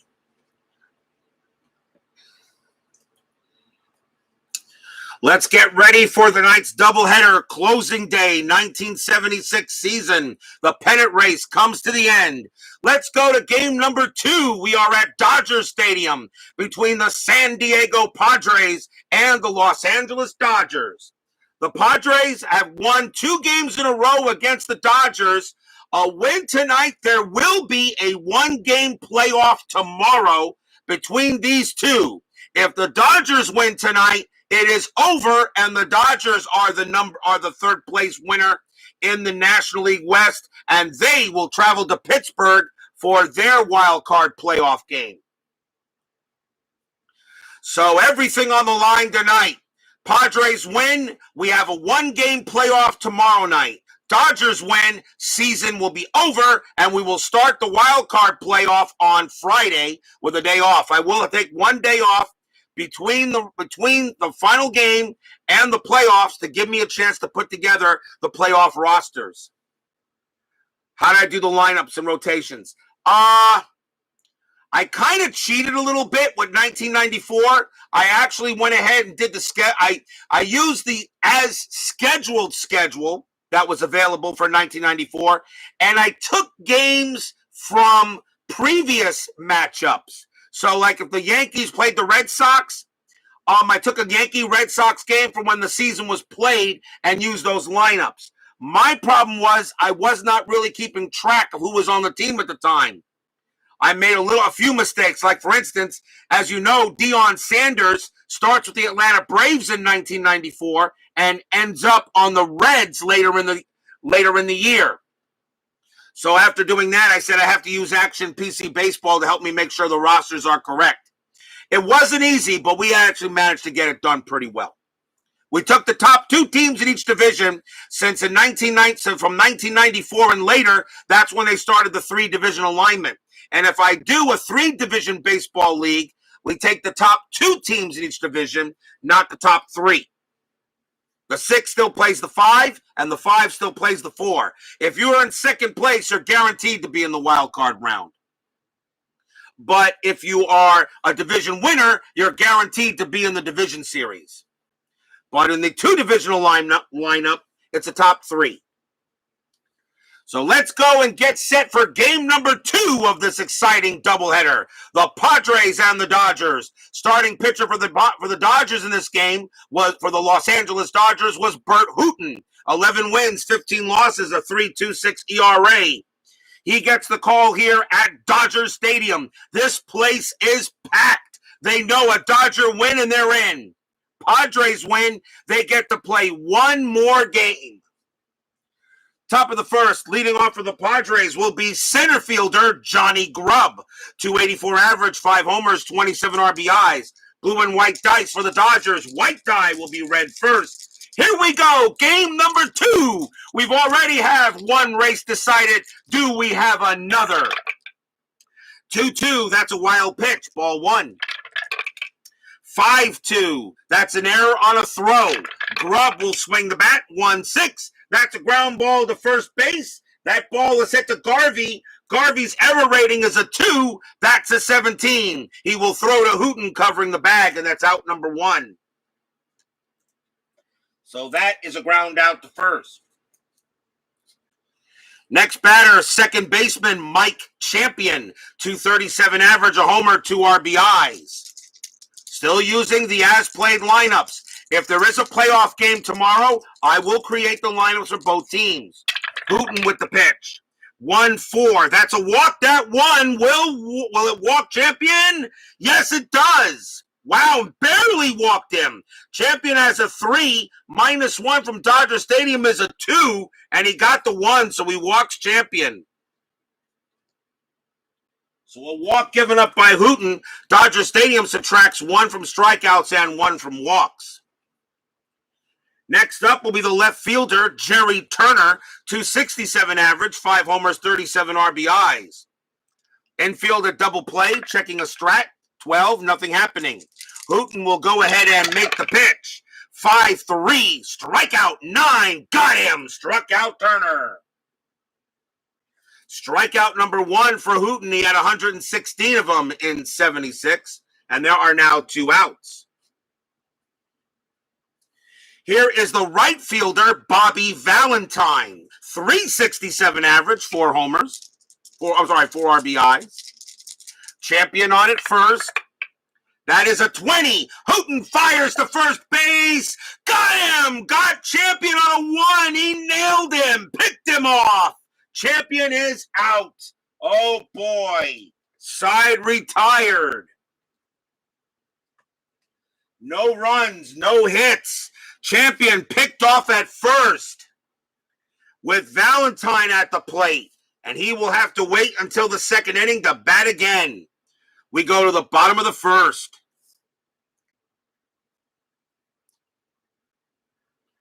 Starting pitcher for the San Diego Padres will be Rick Sawyer. 5 wins, 3 losses, a 2.53 ERA. He gets the call tonight. If anything, the Padres have a good pitcher on the mound. Leading off for the Dodgers will be Glenn Burke. Burke is in center field tonight, 239 average and 5 RBIs. Fans here at Dodger Stadium know a win and they're in. The Padres have to win 4 straight in order to beat the Dodgers. They win tonight and we'll have another game tomorrow. I know Steeler fan knows about losing 3 games in a row when all you need to do is win 1. Right, Matt? Sawyer, 2-1. That's a walk. 6. Yes, that will walk Burke. He'll trot down to first. Leadoff walk for Burke. And he will go there. Next batter is the left fielder, Joe Simpson. 133 average. No homers. He has a 5-attempt a bunt. Double play is up. We may do a bunt here. Let's see what comes up first on the strat. That is a 4. No, he doesn't get the bunt. But Burt has a chance to steal. Does he want to, though? 12 minus 2 is 10. And the catcher, Davis, minus 1 is 9. No, Burt will not steal. Sawyer will pitch. 2-5 against the lefty. That's going to be a base hit right up the middle for Joe Simpson. 2-5, and he got the single right past Sawyer. I only remember 1985. You only remember 1985? You don't remember that awesome baseball game? You don't remember that awesome baseball game that was played between the Giants and the Astros in 1994 with a pitcher named Bill Swift? I'm pretty sure you remember that game, right, Steeler fan? Burke, that's a single up the middle. Base running rating is a 4 for Burke, and he will make third. So Joe Simpson actually gets a hit off of Sawyer, and 1 runner's at the corners and no one out.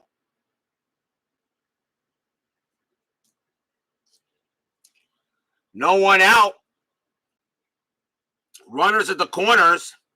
The next batter will be right fielder John Hale. 154 average, 8 homers. 8 RBIs. The infield is going to be in. The Padres cannot afford to give up runs, so they will bring the infield in. Runners at the corners. I am rolling a strat, and that is a 7. Nothing happening. Sawyer will go ahead and pitch. 3-4. That's a blank. Remember, white die being read first. Hale swings. 4-2. That's a ground ball to third. Burke's base running rating is a 4. They're going to hold him, and the throw's going to go to first to get Hale, and that's out number 1. I will not send Burke, and it doesn't make sense to do that with only one out, with nobody out. So with the infield in, it keeps Burke from scoring, and the throw goes to first. So that is a ground ball to third, out number 1. Simpson, of course, takes second. And now you have the third baseman, the Penguin, Ron Cey, 277 average, 23 homers, 80 RBIs. I'm trying to make sure that Steeler fan, Matt, knows that I'm trying to make sure he remembers the 1994 National League wild card playoff between the San Francisco Giants and his Houston Astros with a pitcher named Bill Swift on the mound. I'm pretty sure he remembers him. Runners at second and third. Sawyer will pitch to Cey. See if anything happening on the bases. The 15 is a no. Sawyer with the pitch. 4-4. That's a blank. Cey will swing.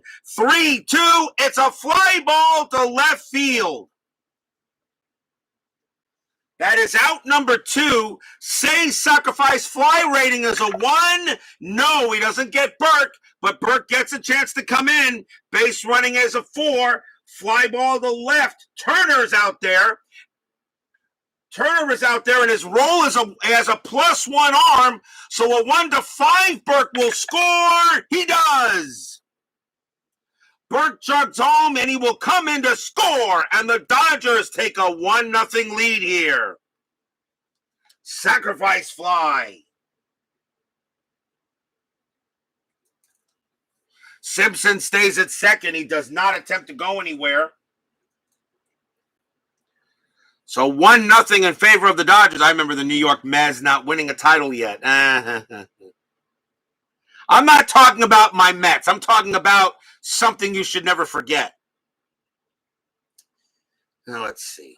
2 outs now. The next batter is first baseman Steve Garvey. 317 average, 13 homers, 80 RBIs. He did start this game. Matter of fact, he was in all the games, 162 of them. Runner on second, 1-0 Bums. Checking the strategy roll. That 4 means nothing happening. Sawyer will go ahead and pitch. 3-5, that's a blank. Garvey will swing. 3-5, that's going to be a fly ball to right field, and the inning will end. 1 run for the Dodgers on 1 hit. A sacrifice fly. They have a 1-0 lead. Win, and they're in. Padres win, and you fight to play one more game. We go to the top of the second inning. Leading off for the Padres will be Bobby Valentine. Valentine is in right field. 367 average, 4 homers. You remember this? Yeah, I know. You have that saved. I know. Hooton with the pitch. 2-4. Strikeout 2. Got him. Struck him out. Valentine doesn't strike out much, but he got him on a 2. Struck him out. Strikeout number 2 for Hooton. And that's out number 1. Next up will be Mike Ivy. Ivy, 291 average, 7 homers, 70 RBIs. Ivy is at first base tonight. 1 out. Hooton with the pitch. 3-3. That's a walk. That 3 will walk Ivy. And the Padres get a base runner. Second walk issued by Hooton. And the next batter is third baseman Tucker Ashford. Fringe player and had a 600 average. He had only 5 at-bats. And this was, I think, the only start. I think this was the only start he had. He may have started, well, actually, he was in 4 games. But Tucker Ashford is in the starting lineup. So the Padres can use a 600 average ringer to help him out here. 1 out, runner on at first. And that is a 12, nothing happening. Hooton will make the pitch. 6-3, that's an error on a grounder. Ashford swings, 6-5. That's going to be a double to left field for Ashford. Double to left. And it's an error on a grounder, so the ball is hit to Simpson. Simpson's error rating is a 0, so we won't make an error. Will that score Ivy? Ivy's base running rating is a 3. Double the left, -1 is 2. Simpson -1 is 1. Ooh, I hate it when I do that.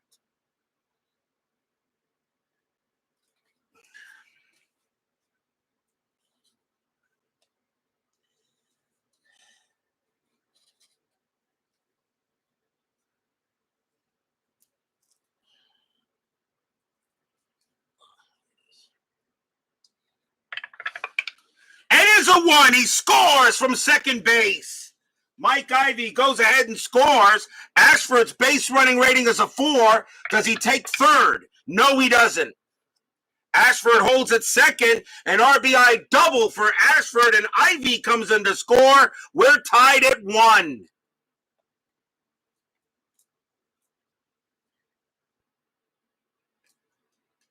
RBI double by Ashford. He batted 600. Yep, this card is like that. But he was a fringe player, but he did start this game. That's why the Padres, that's why I felt this game was maybe their best one of the bunch. I really did not expect the Athletics to beat the Angels in that first game. Next batter for San Diego, shortstop Hector Torrez. 195 average, 4 homers, 15 RBIs. Still 1 out. We're now tied at 1. Hooton with the pitch. Our strategy rolls. 12 is a no. Ashford will stay at second base. Hooton with the pitch. 1-3 against a righty. That's a home run chant. That's a home run result. Torrez against a righty is a 12. That's a 4. Kaboom! That ball is high. That ball is deep. That ball is gone. Home run Hector Torrez. The Padres just took the lead.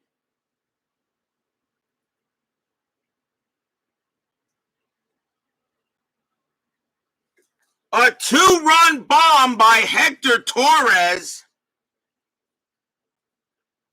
It is now 3-1 Padres. Stadium groans. The Padres historically won this game 3-2. They did win this last game of the season. And now it's 3-1. Next up will be the catcher, Bob Davis. 205 average, 5 RBIs. Davis will bat. 1 out, top of the second, now 3-1 Padres. Hooton with the pitch. 6-1 range play at the park. Dodger Stadium 1-1. That's a ball hit to right field. Single, possible double, but it's a range play for John Hale. Hale's range is a 3. He'll make the catch. Out number 2. He takes a single away from Davis. Nice play by Hale, and that becomes a fly out to right. That will bring up the pitcher, Rick Sawyer, batted .208 that year as a hitter, 2 RBIs. 2 outs now. Hooton with the pitch. 3-2 against the righty. Strikeout. 10 is too high. Sawyer did not strike out much. He only has a 6. Becomes a 5 with the stadium. Sawyer will swing 1-1, but he grounds out to second, and that will end the inning. 3 runs for the Padres on 2 hits and a walk. A 2-run bomb by Hector Torrez, and it's 3-1 Friars.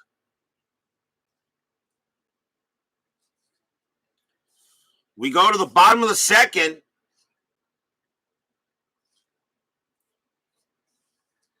Leading off for the Dodgers, second baseman Leon Lacy, a.k.a. Lee Lacy, obviously. .269 average, 3 homers, 34 RBIs. Sawyer will pitch to Lacy. 3-3, that's a blank. Lacy will swing. 4-6, that's a fly out to right.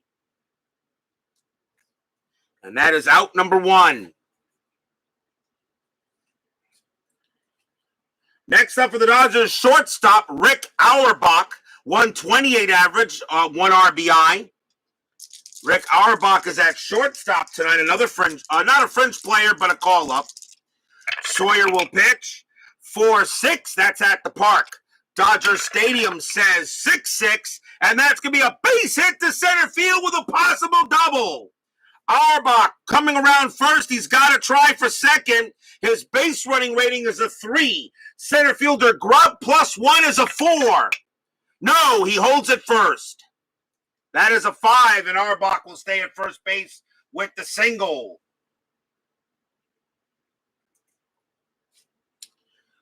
So man on first. That will bring up the catcher, Ellie Rodriguez, .212 average, 9 RBIs. Infielder double play death. I don't think anything happening with Auerbach, but with that 8, no. Sawyer will go ahead and make the pitch to Rodriguez. 4-1 against the righty. Strikeout 11. No, that's too high. Rodriguez has an 11, but -1 makes him a 10. Rodriguez will swing 1-1, and that's a fly out to right. And that is out number 2. That will bring up the pitcher, Burt Hooton. And Hooton batted .097 that year as a hitter. 6, nothing happening with Auerbach. Sawyer with the pitch. 4-3, home run chance, but Hooton has nothing there, so it's automatically a blank. Hooton will swing 6-6, and he flies out to left, and that will end the inning. No runs and a hit for the Dodgers. And after 2, 3-1 Padres. If we do have a playoff game tomorrow, it will be the top pitcher for the Padres, which would be Randy Jones. And the top pitcher for the Dodgers,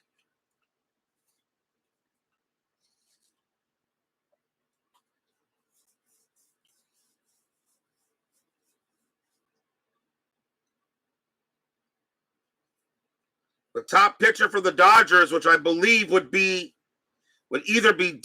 probably be Don Sutton or Rick Rhoden. Probably Rick Rhoden I usually go by ERA for playoffs. The only problem with an extra playoff game is that if I have to play an extra playoff game for the teams, they lose that starting pitcher for the wild card playoff game. So that's what happens when if you have to play an extra game. We go to the top of the third. Padres lead 3-1. Leading off for the Padres will be Johnny Grubb. Grubb is 0 for 1. Mean to tell me the Dodgers are going to lose 3 straight games here to the Padres? All they had to do was win 1 and couldn't do it. Reminds me of the 1994 Astros. Hooton will go ahead and pitch. 6-1. That's a range play at the park. Dodgers Stadium, 1-1. That's a ball hit to right field. Single, possible double. Again, John Hale has to make a range play. His range is a 3. And he makes the catch again. He takes a single away from Grubb. That's out number 1. Fly out to right. Hale doing what he can do in the outfield to take away hits. Here's Champion. Champion walked his first time up. Hooton will go ahead and make the pitch. 6-6. That's a blank. Champion will swing the bat. 4-6. That's a double to center field for Champion. He goes ahead and gets on base with a double. Runner on second for the Friars. He gets a big-time double. And now here's Jerry Turner. Turner is 0 for 1. Infield still back. 1 out here in the top of the 3rd. Strategy says nothing. Well, Turner could bunt. But with a 267, I don't think so. I'll let him swing. You're up 3-1. Why would you do that? Hooton will go ahead and pitch. 2-6. That's blank. Turner will go ahead and swing. 3-3. Fly ball center field. That's out number 2. Champion base running rating of 2. A fly ball to center field makes him a 0. He'll stay automatically. Here's Bobby Valentine. Valentine struck out his first time up. 0 for 1. 2 outs now. Nothing on the roll. Champion on its second. Hooton trying to keep this a 3-1 game. The home run, a big difference. Hooton with the pitch. 4-6. That's a strikeout. 3. No, that time it's too high. Valentine will swing. 5-3. Base hit right past third for a single. Champion, however, will not be able to score. He'll have to hold at third with a base running rating of 3 with 2 outs. He needed to be a 5 in order to score. But Valentine gets the hit. And now the batter is Mike Ivy. Ivy walked his first time up. 2 outs here, top of the 3rd. Hooton will go ahead and pitch. We'll first see if anything on the strategy. The 14 is a no. Hooton will pitch to Ivy. 4-4. Strikeout 19. Not a chance. Ivy.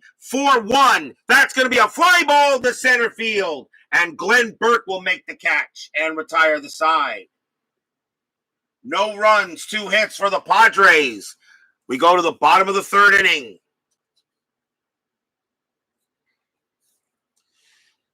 Although I know you're wondering about Tucker Ashford's 600 rating, 600 average, if you're wondering he would make the playoff roster, the answer is no.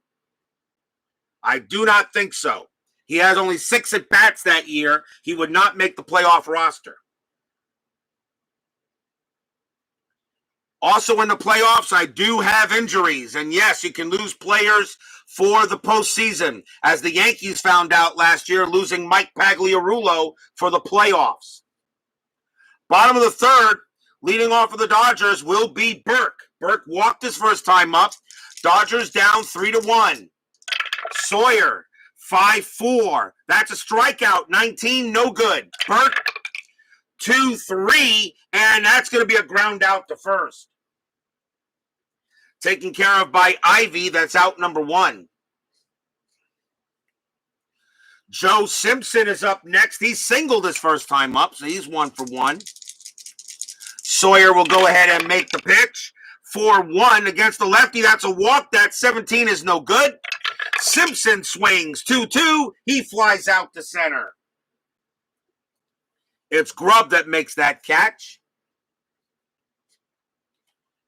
A chance now for John Hale. Hale doing a heck of a job in right field, making plays to keep the Padres from getting hits. Hale is 0 for 1. Sawyer, 6-6. That's a blank. Hale, 5-1. Base hit. Center field for Hale. He goes ahead and gets a single. He'll trot down to first to keep the inning alive. Now the Dodgers need a big hit from Ron Cey. Cey is 0 for 1, but he did have a sacrifice fly his first time up. So now it's up to the Penguin. Am I rolling the strat? 20. Sawyer throws to first to get Hale. And that is a 13. Hale gets back. Now Sawyer will concentrate on Cey. Sawyer looking in. Pitch coming. 3-1. Error on a throw. Cey. 2-2. That's a ball hit. That's a ball hit to left field. That is a 5 against the righty. That's going to be a double into left field for Cey. Now, as far as an error on a throw, we got to find that out. And the 5 has already been used. But first, let's see if Hale will score. Double the left. Hale's base running rating is a 2. With 2 outs is a 3. Double the left minus 1 is 2. Left fielder Turner plus 1 is 3. 1 is 3. A 1 to 3, Hale will make third. Here's how it works. On a 1 to 3, Hale scores. On a 4 or 5, he doesn't. And a 6, there could be an out. Now, on a 1 to 3, if on a 1 to 3 he scores, and well, let's roll it. That is a 5. He does not come in to score. He holds at third, and that means there is no throw. So on the 14, there will not be an error. So Hale does not come in. He holds at third, which means there is not a throw, and he stays at third base. So Hale cannot come in. Cey gets a big double, but can't bring in the run. And now it's a chance for Steve Garvey. Garvey is 0 for 1, as Cey could not get the run in.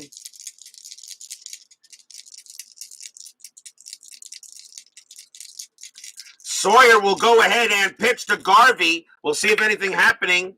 13 is a no.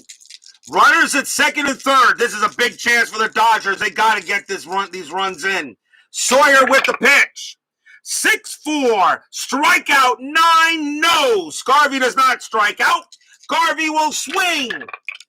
4-3. And he fly ball to right field. That'll be caught by Valentine. And the inning is over. And because they couldn't get the run in, that keeps it a 3-1 game. Could have been 3-2. But nope, it will stay 3-1. And the Padres still lead, trying to force a 1-game playoff tomorrow.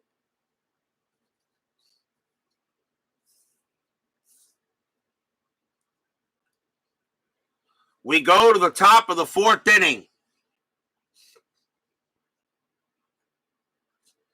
Leading off for the Padres will be Tucker Ashford. He's 1 for 1, had a double his first time up. Hooton will go ahead and pitch. 5-2, error on a throw. Ashford, 3-5. That's a base hit right past third for a single. There won't be a throwing error, and Ashford has his second hit.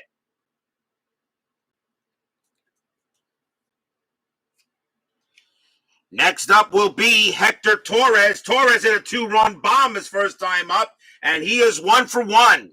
Infield a double play depth. We'll see if Hooton pitches him better.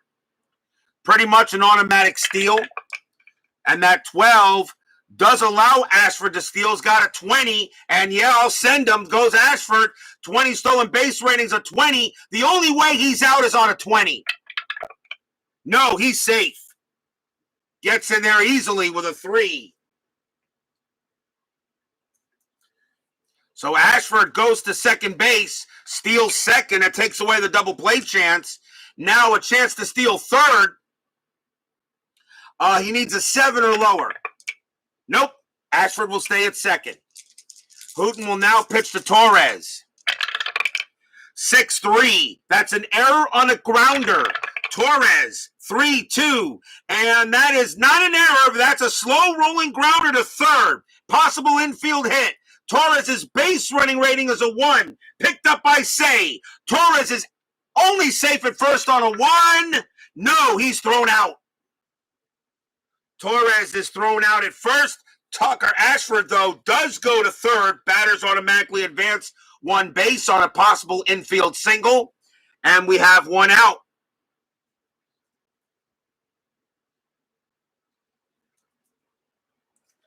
Batter now will be Bob Davis. Davis is 0 for 1. And as the infield is in, Dodgers can't afford to have runs allowed. Hooton will go ahead and see if anything happening. That is a 9, no. Hooton will go ahead and pitch. 4-4, strikeout 7, got him, struck out Davis, and the inning. And that's out number, let me see what I did here. What did I just do here? Single stolen base, Torrez grounded out. That's out number 1. Davis is out number 2, right? 4-4. That was a strikeout, right? What am I doing here? 4-4. Struck him out. That's out number 2. I'm not paying attention. So that's strikeout. That's out number 2. Now the infield can play back. Got to pay attention here. And now here's Rick Sawyer. Sawyer is 0 for 1. Checking the strat. 13, nothing happening. Hooton will go ahead and pitch. 5-5, hit by pitch. 13, no. Sawyer swings the bat. 6-6, he popped it up in the infield, and that will be caught by Garvey. Pop out to third, and that will end the inning. No runs, 1 hit, stolen base, but the Padres couldn't bring in Ashford. And we go, and it's still 3-1 going into the bottom of the 4th.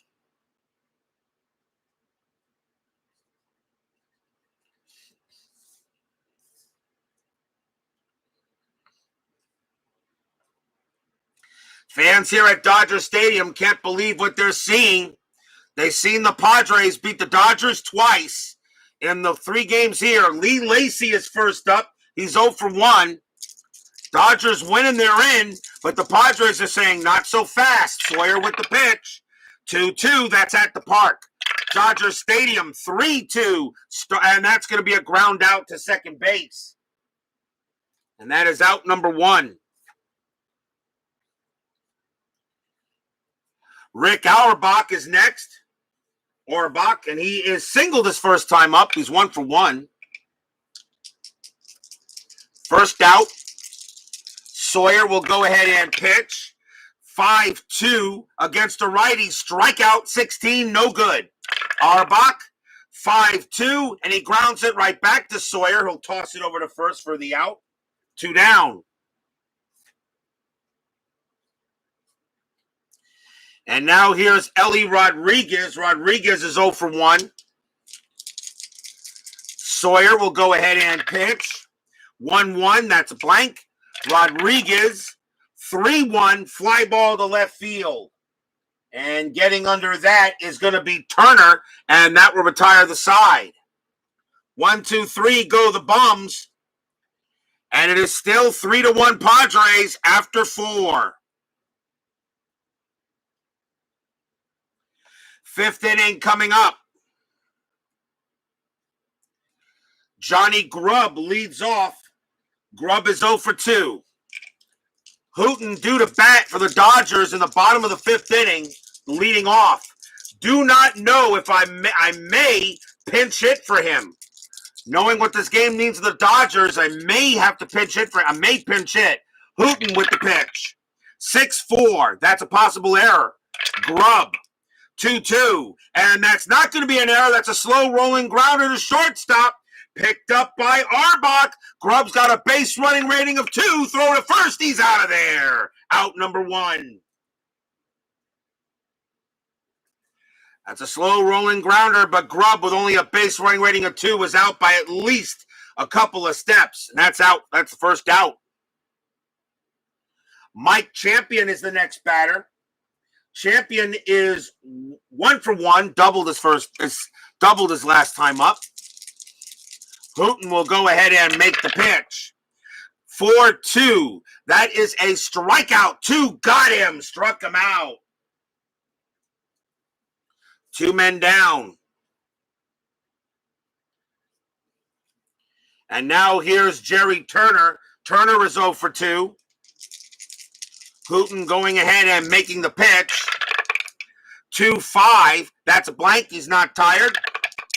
3-1. Fly ball to right field. Put away there by Hale, and that's a 1-2-3 inning for Hooton and the Dodgers, and they needed that, and they pretty much needed that. We go to the bottom of the 5th, still 3-1 Friars. As far as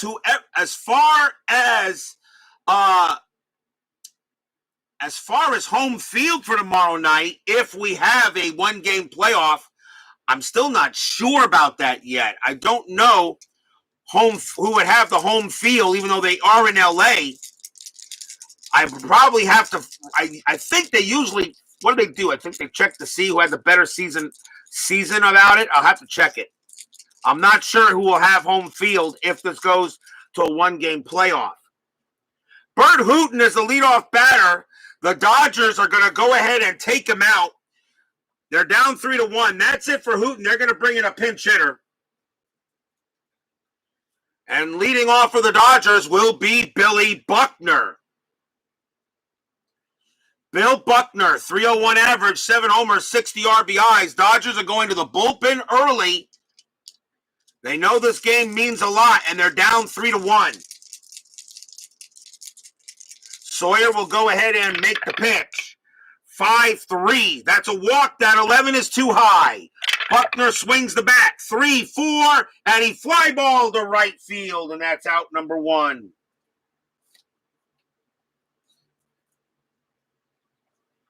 One out.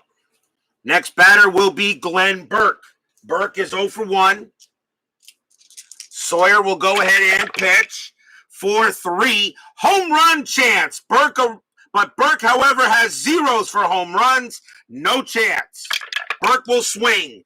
2-2, and he grounds out to third. That's out number 2.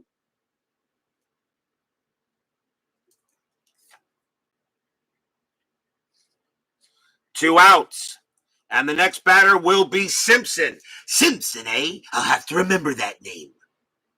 Simpson is 1 for 2. Sawyer will go ahead and pitch. 3-3. That's a blank. Simpson will swing the bat. 3-5. Popped it up in the infield, and that's going to be caught by Ivy, and the inning is over.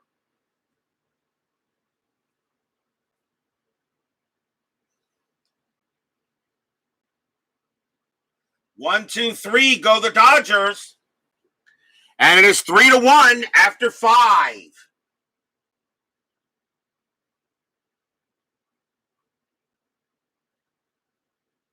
Five or 4? What am I doing here? 1, 2, 3, 4. Yeah, 5.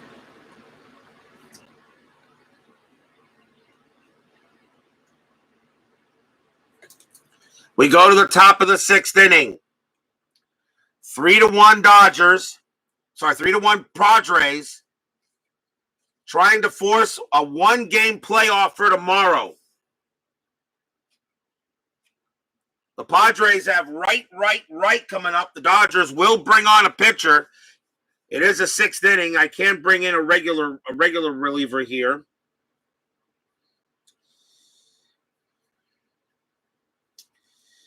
I do not like the Padre. I don't like the Dodger bullpen. I really don't. Coming on to pitch for the Dodgers will be Elias Sosa. 6 wins, 8 losses, 4 saves, a 4.43 ERA. The Dodgers decided to take out Hooton early, and now they'll bring in Sosa. Valentine leads off. He is 1 for 2 with a single his last time up. Top of the 6th, Sosa with the pitch. 3-5, that's a possible error. Valentine will swing. 5-4, that's a ground ball to third. That ball is hit to Say. Say's error rating is a 7, and that's either a 12 or a 15. It won't matter. They're not going to make the error, and he'll throw to first to get the out.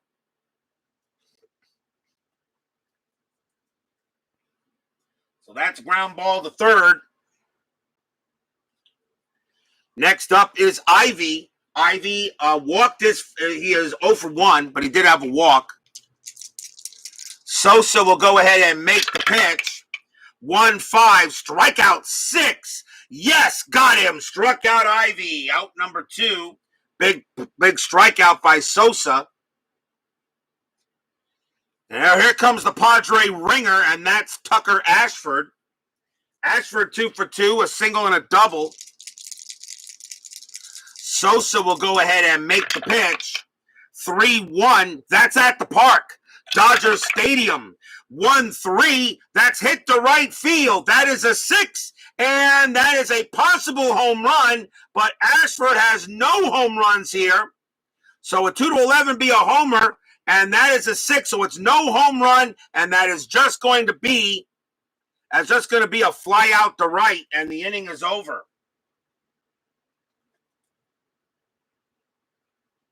In this case here, Tucker Ashford didn't get the swing. It went to the ballpark card, and that is a big difference between Tucker Ashford. 1-2-3 go the Padres, but they still lead 3-1 going into the bottom of the 6th. Are the Dodgers really going to lose 3 straight games? All they have to do is win 1, and they just can't do it. Bottom of the 6th. John Hale leads off. Hale is 1 for 2. Sawyer still got plenty in the tank. Sawyer will go ahead and make the pitch. 3-5, that's a blank. Hale will swing. 5-3, that's a ground ball to first. Taken care of by Ivy, that's out number 1. First out, and here's Ron Say. Say is 1 for 2, has a double and a sacrifice fly. For those of you wondering about Dave Winfield, he would not be in the game tomorrow. He was injured. Sawyer, 5-1, range play. Say gets the swing, 1-5. He popped it up to shortstop. To Torrez. Torrez's range is a 3, and he's got it. Out number 2. Padres getting the rolls tonight. Pop out to short. And now here's Garvey. Garvey is 0 for 2. Sawyer will pitch. 4-5. That's a range play again. Garvey swings. 1-6. That's a ground ball to first. Ivy's got the ball. His range is a 4. And he will get it. He's got it. And he'll throw to Sawyer covering the bag. And the inning is over. Another 1-2-3 inning for the Padres. They lead 3-1 after 6.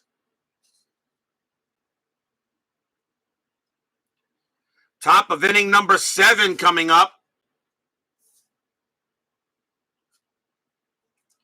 Hector Torrez leading off for the Padres. He is 1 for 2. He had a home run in this game. He had 4 home runs in 76, and he got the big bomb, which put the Padres ahead. Is Sosa going to pitch to him? I'm going to say yes, he will. Fans here at Dodger Stadium wondering if they're going to have the playoff game. I don't know yet who gets it. Sosa will pitch. 5-1, strikeout 12. No, that's too high. Torrez will swing. 6-5, and he flies out to center. I will check the FastScore Baseball to see who had the most wins between the two teams. I will check. I won't know until I do that. Bob Davis is next. Davis is 0 for 2. Sosa will go ahead and deal. 2-6. That's a range play at the park. Dodger Stadium, 3-5. That's hit to left field. That is a 3, and that is a possible home run. But Davis, however, does not have a home run chance. So that is a 0, but it is a range play. So the ball is hit. It is a 3-5. So the ball's hit to left field. It's hit to Simpson. Simpson's range is a 4. He's got it. Makes the catch. Out number 2. Fly out to left. Sometimes when you have range plays at the park and the home run reading comes up, one step at a time. Here's Rick Sawyer. He will bat. Or will he? Let me see. Will Sawyer bat here? 29 batters. He's pitched to 20. Yeah, he will. Sawyer will bat against Sosa. Sosa with the pitch. 5-6. Strikeout. 18. No. Sawyer will swing the bat. 2-4. Base hit for Sawyer. A single right past the second baseman. And Sawyer keeps the inning alive. That's his first hit of the game. And now a chance for Johnny Grubb to see if he can help his team out. Grubb is 0 for 3. 2 men out. I am rolling a strategy roll. Nothing happening there. Sawyer does not have a chance to steal. Nothing happening at all. Sosa will go ahead and make the pitch. 5-3. Strikeout. 6. Got him. Struck him out, and the inning is over. No runs, a hit for the Padres. And once again, we are at the 7th inning stretch. Senior, take me out to the ball game. I'll be right back once more.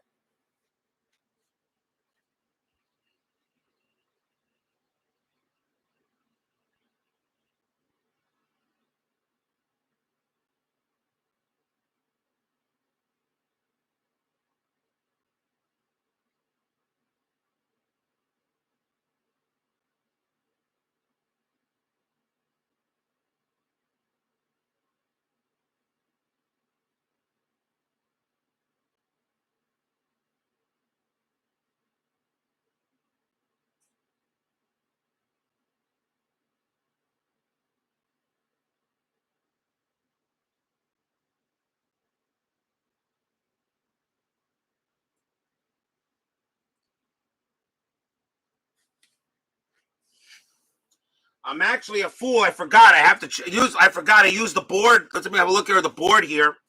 The Padres have a record of 6 wins and 4 losses. The Dodgers have a record of 3 wins on the board, 3 wins and 8 losses. So actually, the home field would go to the Padres. So I forgot. That's what I use in case I have that for the board record. So San Diego has the better board record than the Dodgers do.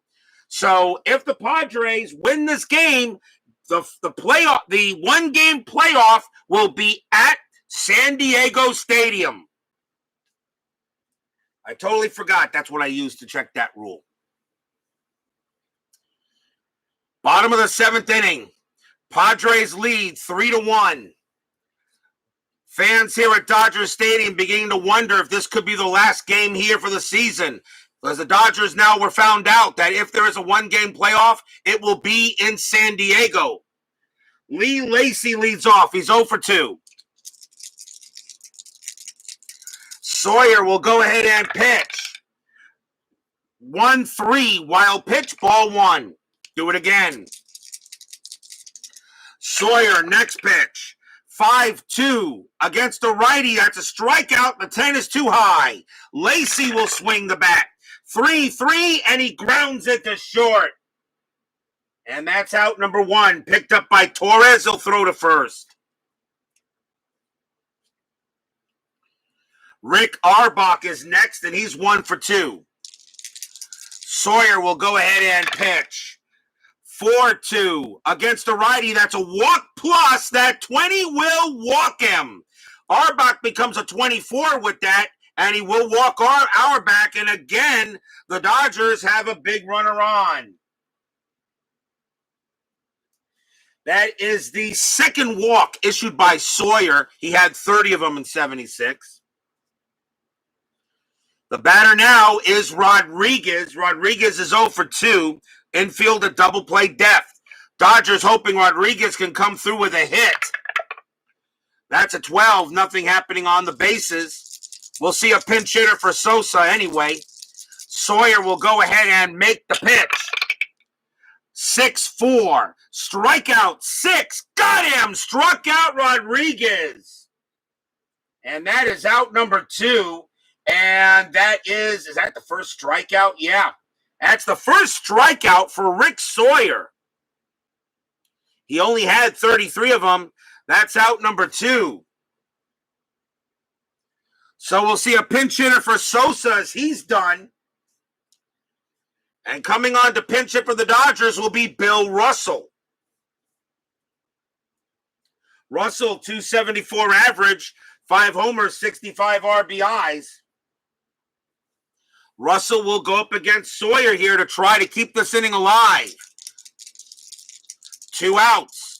Sawyer bands down, checking the strat. No play. Sawyer will swing. Sawyer will pitch. 1-4. Hit by pitch. 11. No. Russell will swing the bat. 1-6. That's a ball hit to left field. That is a 9 against the righty. It's too high. Holy cow. And that's just going to be a fly out to left. Oh, man. Russell. A 9 is too high. Fly out to left. Inning over.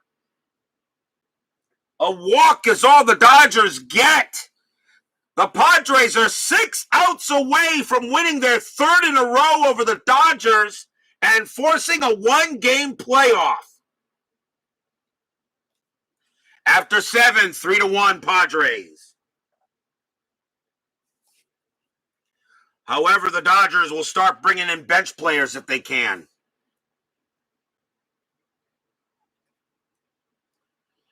We go to the top of the 8th. Mike Champion leads off for the Padres. Dodgers do need a new pitcher. And right, left, right coming up. And since the Dodgers just used, the Dodgers are going to call up again Charlie Huff. 12 wins, 8 losses, 18 saves, a 2.21 ERA. Huff will be the 3rd Dodger pitcher. They're going to ask him to pitch at least 2 innings, hopefully maybe more or less if the Dodgers can win. Champion is the batter. He is 1 for 2. Top of the 8th. Huff with the pitch. 4-3. Strikeout. 15. No. Champion. 3-4. Popped out to short. And that's out number 1. Champion goes ahead and will head back to the dugout with that. Jerry Turner is up next, and he's 0 for 3. Huff will get ready to deal. 6-5, and that's a hit by pitch. That 5, yeah, he plunked him. He hit Turner. He hit him. Turner has a 0, but a +10, and that 5 hit Turner, and he'll go to first. And I know Huff didn't intend to do that. And now here's Bobby Valentine. Valentine is 1 for 3. Infield double play depth. I'm still rolling a strategy roll. A 5 says, Turner's got a chance to steal. I think I might send him. 13 + 2 is 15. Catcher, Davis, -1 is a 14. I'm going to take a chance. Turner goes to second. A 1 to 14, he's safe. No, he's thrown out by He's thrown out by Rodriguez. He is out of there. Actually, it's a +2, but he's still out with an 18. Turner thrown out at second. It would have been a 1 to 16 instead. Turner's out of there. 2 outs. Oh, boy, what a play by Rodriguez. Had the wrong catcher, but it didn't matter. So now Bobby Valentine will bat with nobody on base now. 2 outs as Turner is caught stealing. Huff pumps his fist. But the Dodgers are having a lot of problems getting past Sawyer.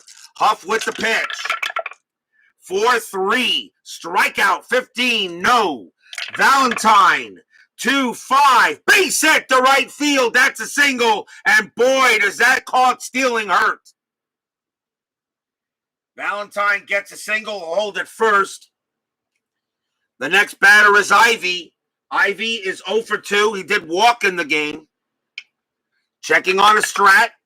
19, nothing happening. Huff will now pitch to Ivy. Padres maybe got a little greedy, but I think you know what you're trying to do. You got to take risks in order to win a ball game. Huff will pitch. 3-5. Range play. Ivy. 3-3. That's a base hit to center field, but it is a range play. Glenn Burke is there. His range is a 2. He's got it. Makes the catch. Takes a single away from Ivy. The Dodger outfield is doing a heck of a job, and the side is retired. No runs, a hit for the Friars. But the Dodger outfield of Hale and Burt are coming through with plays with the glove. But the Dodgers need to come through with the bats. We go to the bottom of the 8th.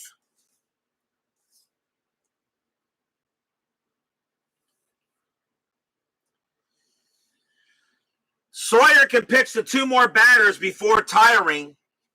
Glenn Burke is the leadoff batter. We're going to see if we're going to do a pinch hit for him, and we are going to do that, I think. Or am I? Yes, we are. Glenn Burke coming back, and coming on to pinch hit will be Davey Lopes. Lopes is going to take over in center field.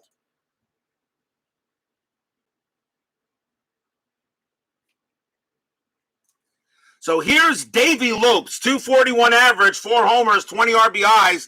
The Dodgers are going to try to get some starters into the lineup. Down 3-1. Lopes will go up against Sawyer. Pitch from Sawyer. 1-2. That's a walk. That 5 will walk him. And Lopes goes to first. He draws the walk. So a walk for Davey Lopes. He'll go to first base. The next batter is Joe Simpson. Simpson is in left field.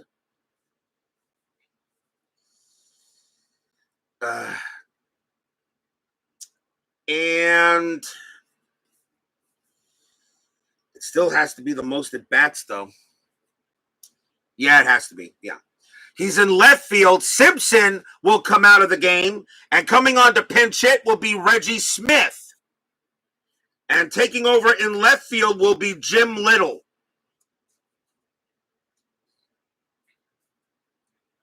Unless anybody else comes in there. So Reggie Smith will pinch hit for Simpson.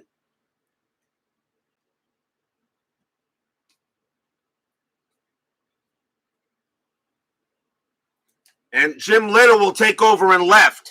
Reggie Smith, 253 average, 18 homers, 49 RBIs. Dodgers are trying what they can to try to get in this game.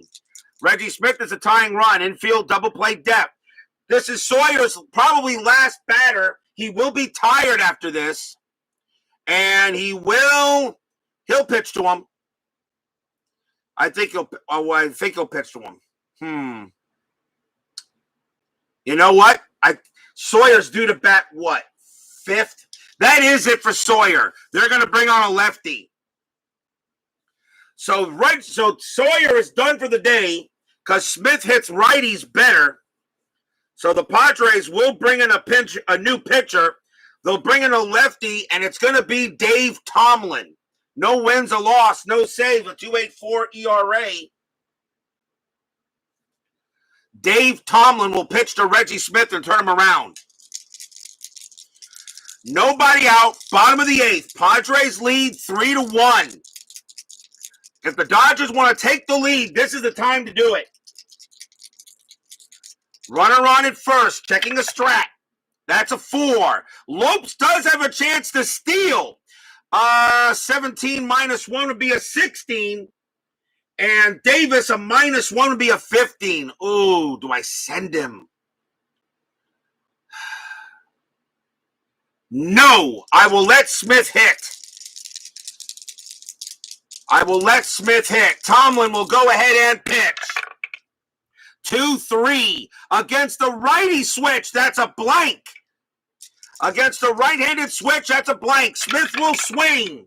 2-6, and that's going to be a ground ball to short. Do they turn the double play? 2-0-3. Second base is champion, a 0. A 1-3. Yes, they turn the double play. 6-4-3, 2 outs. Oh, my. 2 men now. He grounds out into the 6-4-3. Maybe I should have had him steal. Lopes will stay in the game. He'll take over at center field.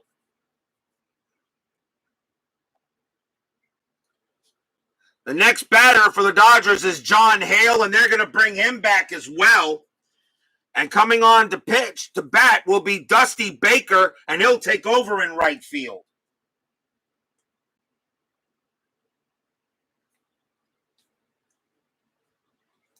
So here's Dusty Baker, 242 average, 4 homers, 39 RBIs. Tomlin will pitch to Baker. There are now 2 outs. Tomlin will pitch. 6-4. That's a blank. Baker swings the bat. 3-4. Fly ball center field. That'll be caught by Grubb. And the inning is over. I look promising, but nothing there. Nothing across except a walk after 8. 3-1 Padres.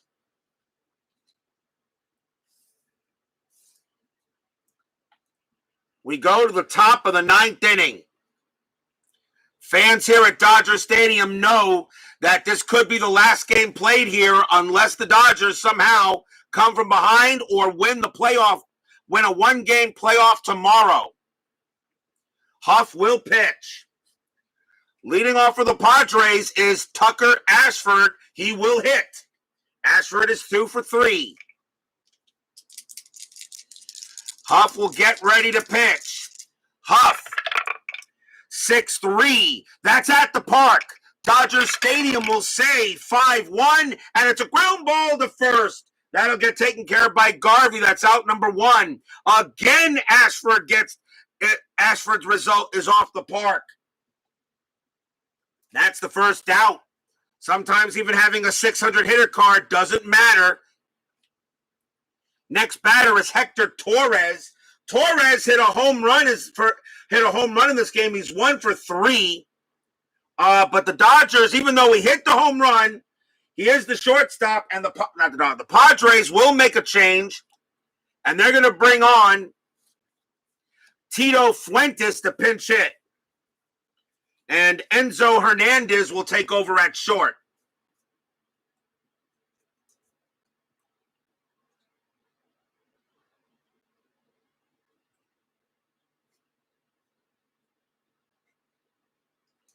So Enzo Hernandez will take over as short as the Padres are now going to bring some of their bench players up there to try to close this game. Here's Tito Fuentes, 263 average, 2 homers, 36 RBIs. 1 out. Huff will go ahead and pitch. 5-2. Error on a throw. Fuentes, 3-5. That's a ground ball to third. The ball is hit to Say. Say's error rating is a 7. That's a 10. He's got it. Throws to first, out number 2.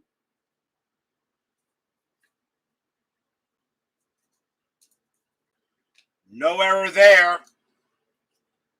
The batter now is Bob Davis, the catcher, and they're going to let him bat. He's got good range, Bob Davis. There's probably no need to bring out anyone else, I guess. They'll go ahead and bat. 3-1. Huff will go ahead and pitch. And that's a 5-3. That's a strikeout. 2 got him. Struck out Davis. And it's a 1-2-3 inning for Huff. Still 3-1 in favor of the Friars. Will we see some 9th inning magic? We go to the bottom of the 9th inning. Ron Say is the leadoff batter. He'll have to face the heart of the order. Padres will go to the bullpen.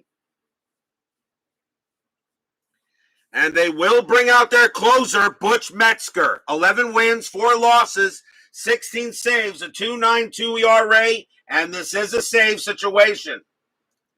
Butch Metzger trying to get the Padres to San Diego Stadium for a 1-game playoff tomorrow night.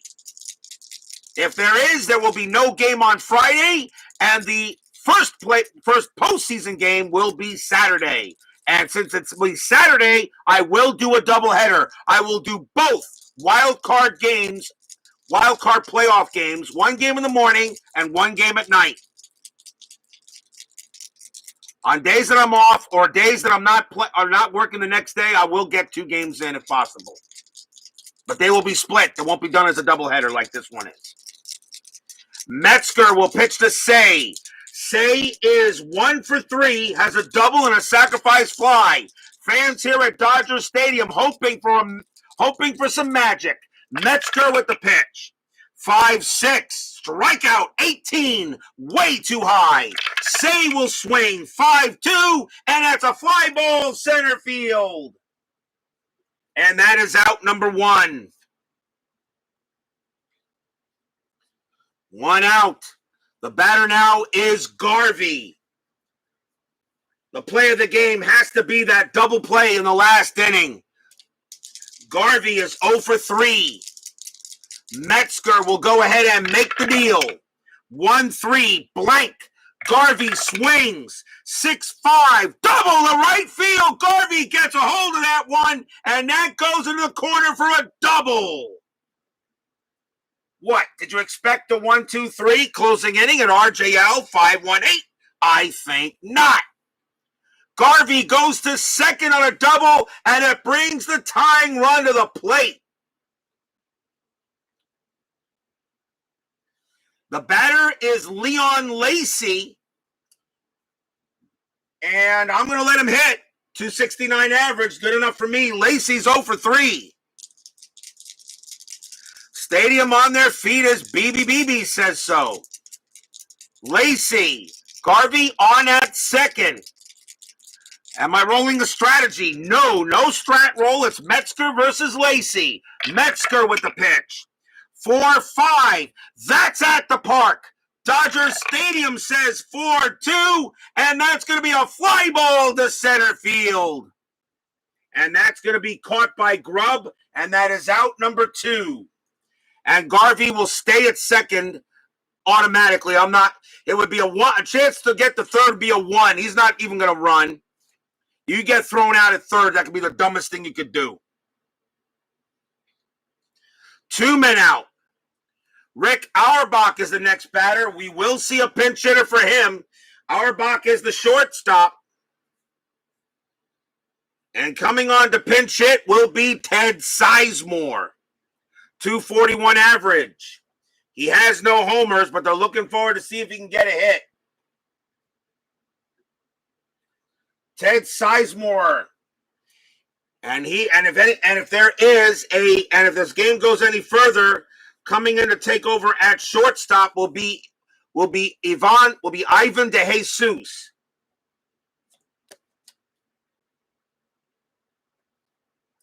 So here's Sizemore coming up. 2 outs. Bottom of the second. I know he's got no homers. I'm aware of that. But I have to go with the most at bats still, pretty much, even though it is the 9th inning. Garvey on at second. Metzger will have to make the deal. Garvey will go ahead and Pitt will get ready to go. Metzger, fans on their feet hoping for a hit. Metzger, 6-4. That's at the park. Dodger Stadium says 1-3. That's a ball hit to right field. That is a 10. And that is, unfortunately, that is a homer. But Sizemore doesn't have any. Holy cow, I don't believe it. And you called it World's Worst Gamer. No homers, and guess what? A ball hit to right. That is a 10, but it is a homer. But Sizemore has no home run chance, and that's just going to be a fly ball to right field. Getting under it is Bobby Valentine. Takes one step to his right, puts out his glove, blah, and the ball falls into it. That's your game. We have one more game to play. Padres beat the Dodgers 3-1. 3-1, and we will have one extra playoff game. Laughing at Dodgers for losing 3 straight at home, needing just 1 win. Who does that? I don't know, Steeler fan. You have to tell me who does that. The difference is, though, all right, you guys were already in the playoffs, okay? You guys were already in the playoffs. The question was who was going to win the division. Ted Sizemore hits it high and deep, but not deep enough. The Padres will win this game 3-1. Don't go away. Final line score coming right up.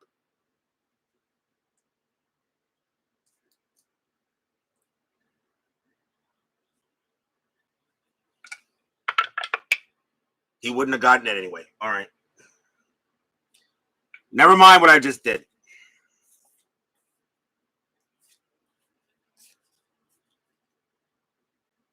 So now I got to create a playoff roster for tomorrow for these two because it's got to be a playoff roster pretty much. Which I'll do. I'll create the playoff roster for these two tonight. So I know who to put.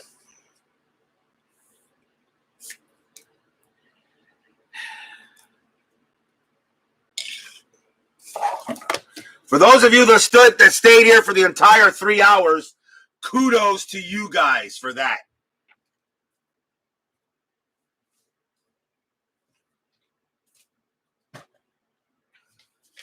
And don't go away just yet.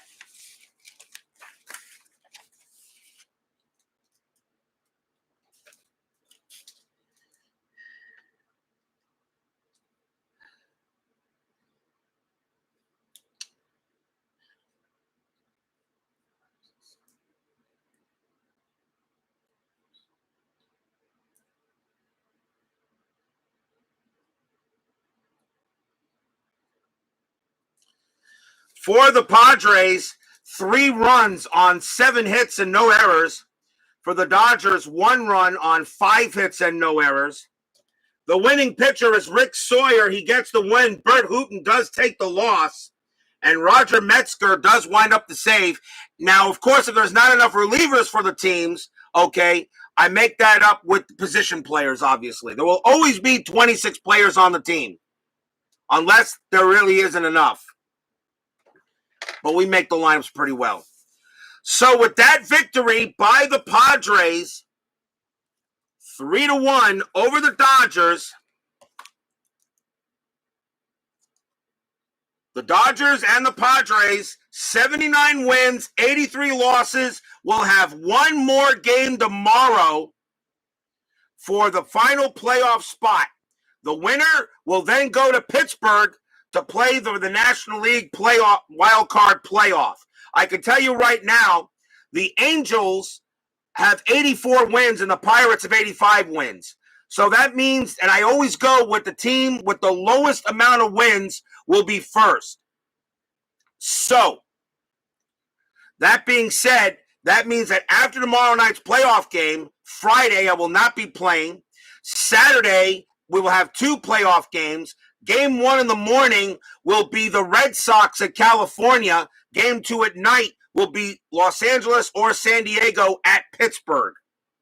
So the American League wild card playoff will be first, and then the National League wild card playoff will be next. Sunday there will be no game between the 2 rounds, and then Monday we'll start the wild card series. The winners, of course, will play Houston and Cleveland. Who will be pitching? Well, for the Padres, it will be Randy Jones, obviously.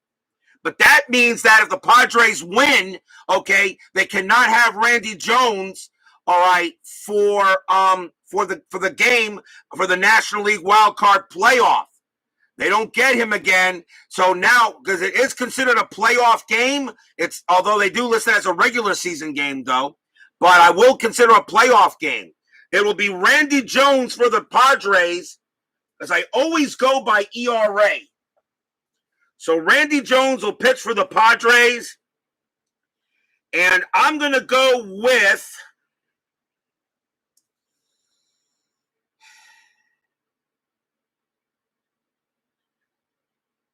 It'll be Randy Jones for the Padres, and it'll be Doug Rowell for the Dodgers. He has a 2.57 ERA, which beats Don Sutton and Rick Rhoden. It'll be Doug Rowell for the Dodgers, not Rhoden or Sutton. It'll be Doug Rowell. Rowell still had Rowell had 32 starts, which is good enough for me, and a 2.57 ERA. He has the lowest ERA. He will get the call. That's what I go by, ERA, in terms of rotation.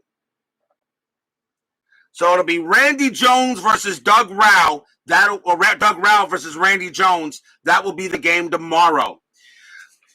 Let's give each one here, all you guys, a hand. For all of you who pretty much joined me for every pretty much game of the season, the 1976 regular season comes to a close.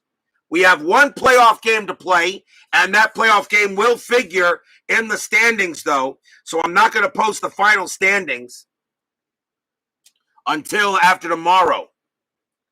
So we will have one playoff game. I know I would go with Sutton, though, but I think Rowell's a better choice. So I'll double check. I'll see. Like I said, I'm not so sure yet. I'll look at it. I got to make the playoff rosters. I'll make the decision there. So we have one playoff game tomorrow. We've been one playoff game tomorrow, and we will see what happens. And then the postseason begins Saturday. 3 hours to do all this. I'm beat. I'm tired. You guys wore me out. Steeler fan, BB, world's worst gamer, Bob B,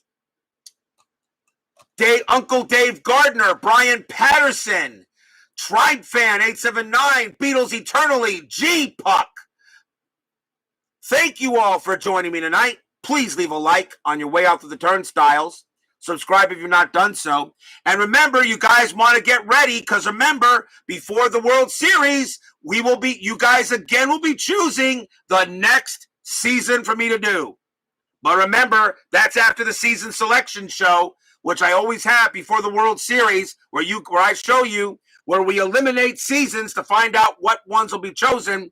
And by the way, I will, even though I don't have them yet, but I'm pretty sure we will be out by the time we get there. 1966, 1983, and 2000 will be included in the selection show. That doesn't mean you're going to get those choices. We'll see what happens. Stay safe, stay healthy, stay smart, stay strong, and we'll see you guys tomorrow. The California Angels beat the A's 8-1. They are in the playoffs. The Padres beat the Dodgers 3-1, and they will play a one-game playoff tomorrow. We'll see you guys then. Don't go away. Take care. Have a good night. Please leave a like on your way out to the turnstiles. Subscribe if you've not done so, and please make sure you hit the bell.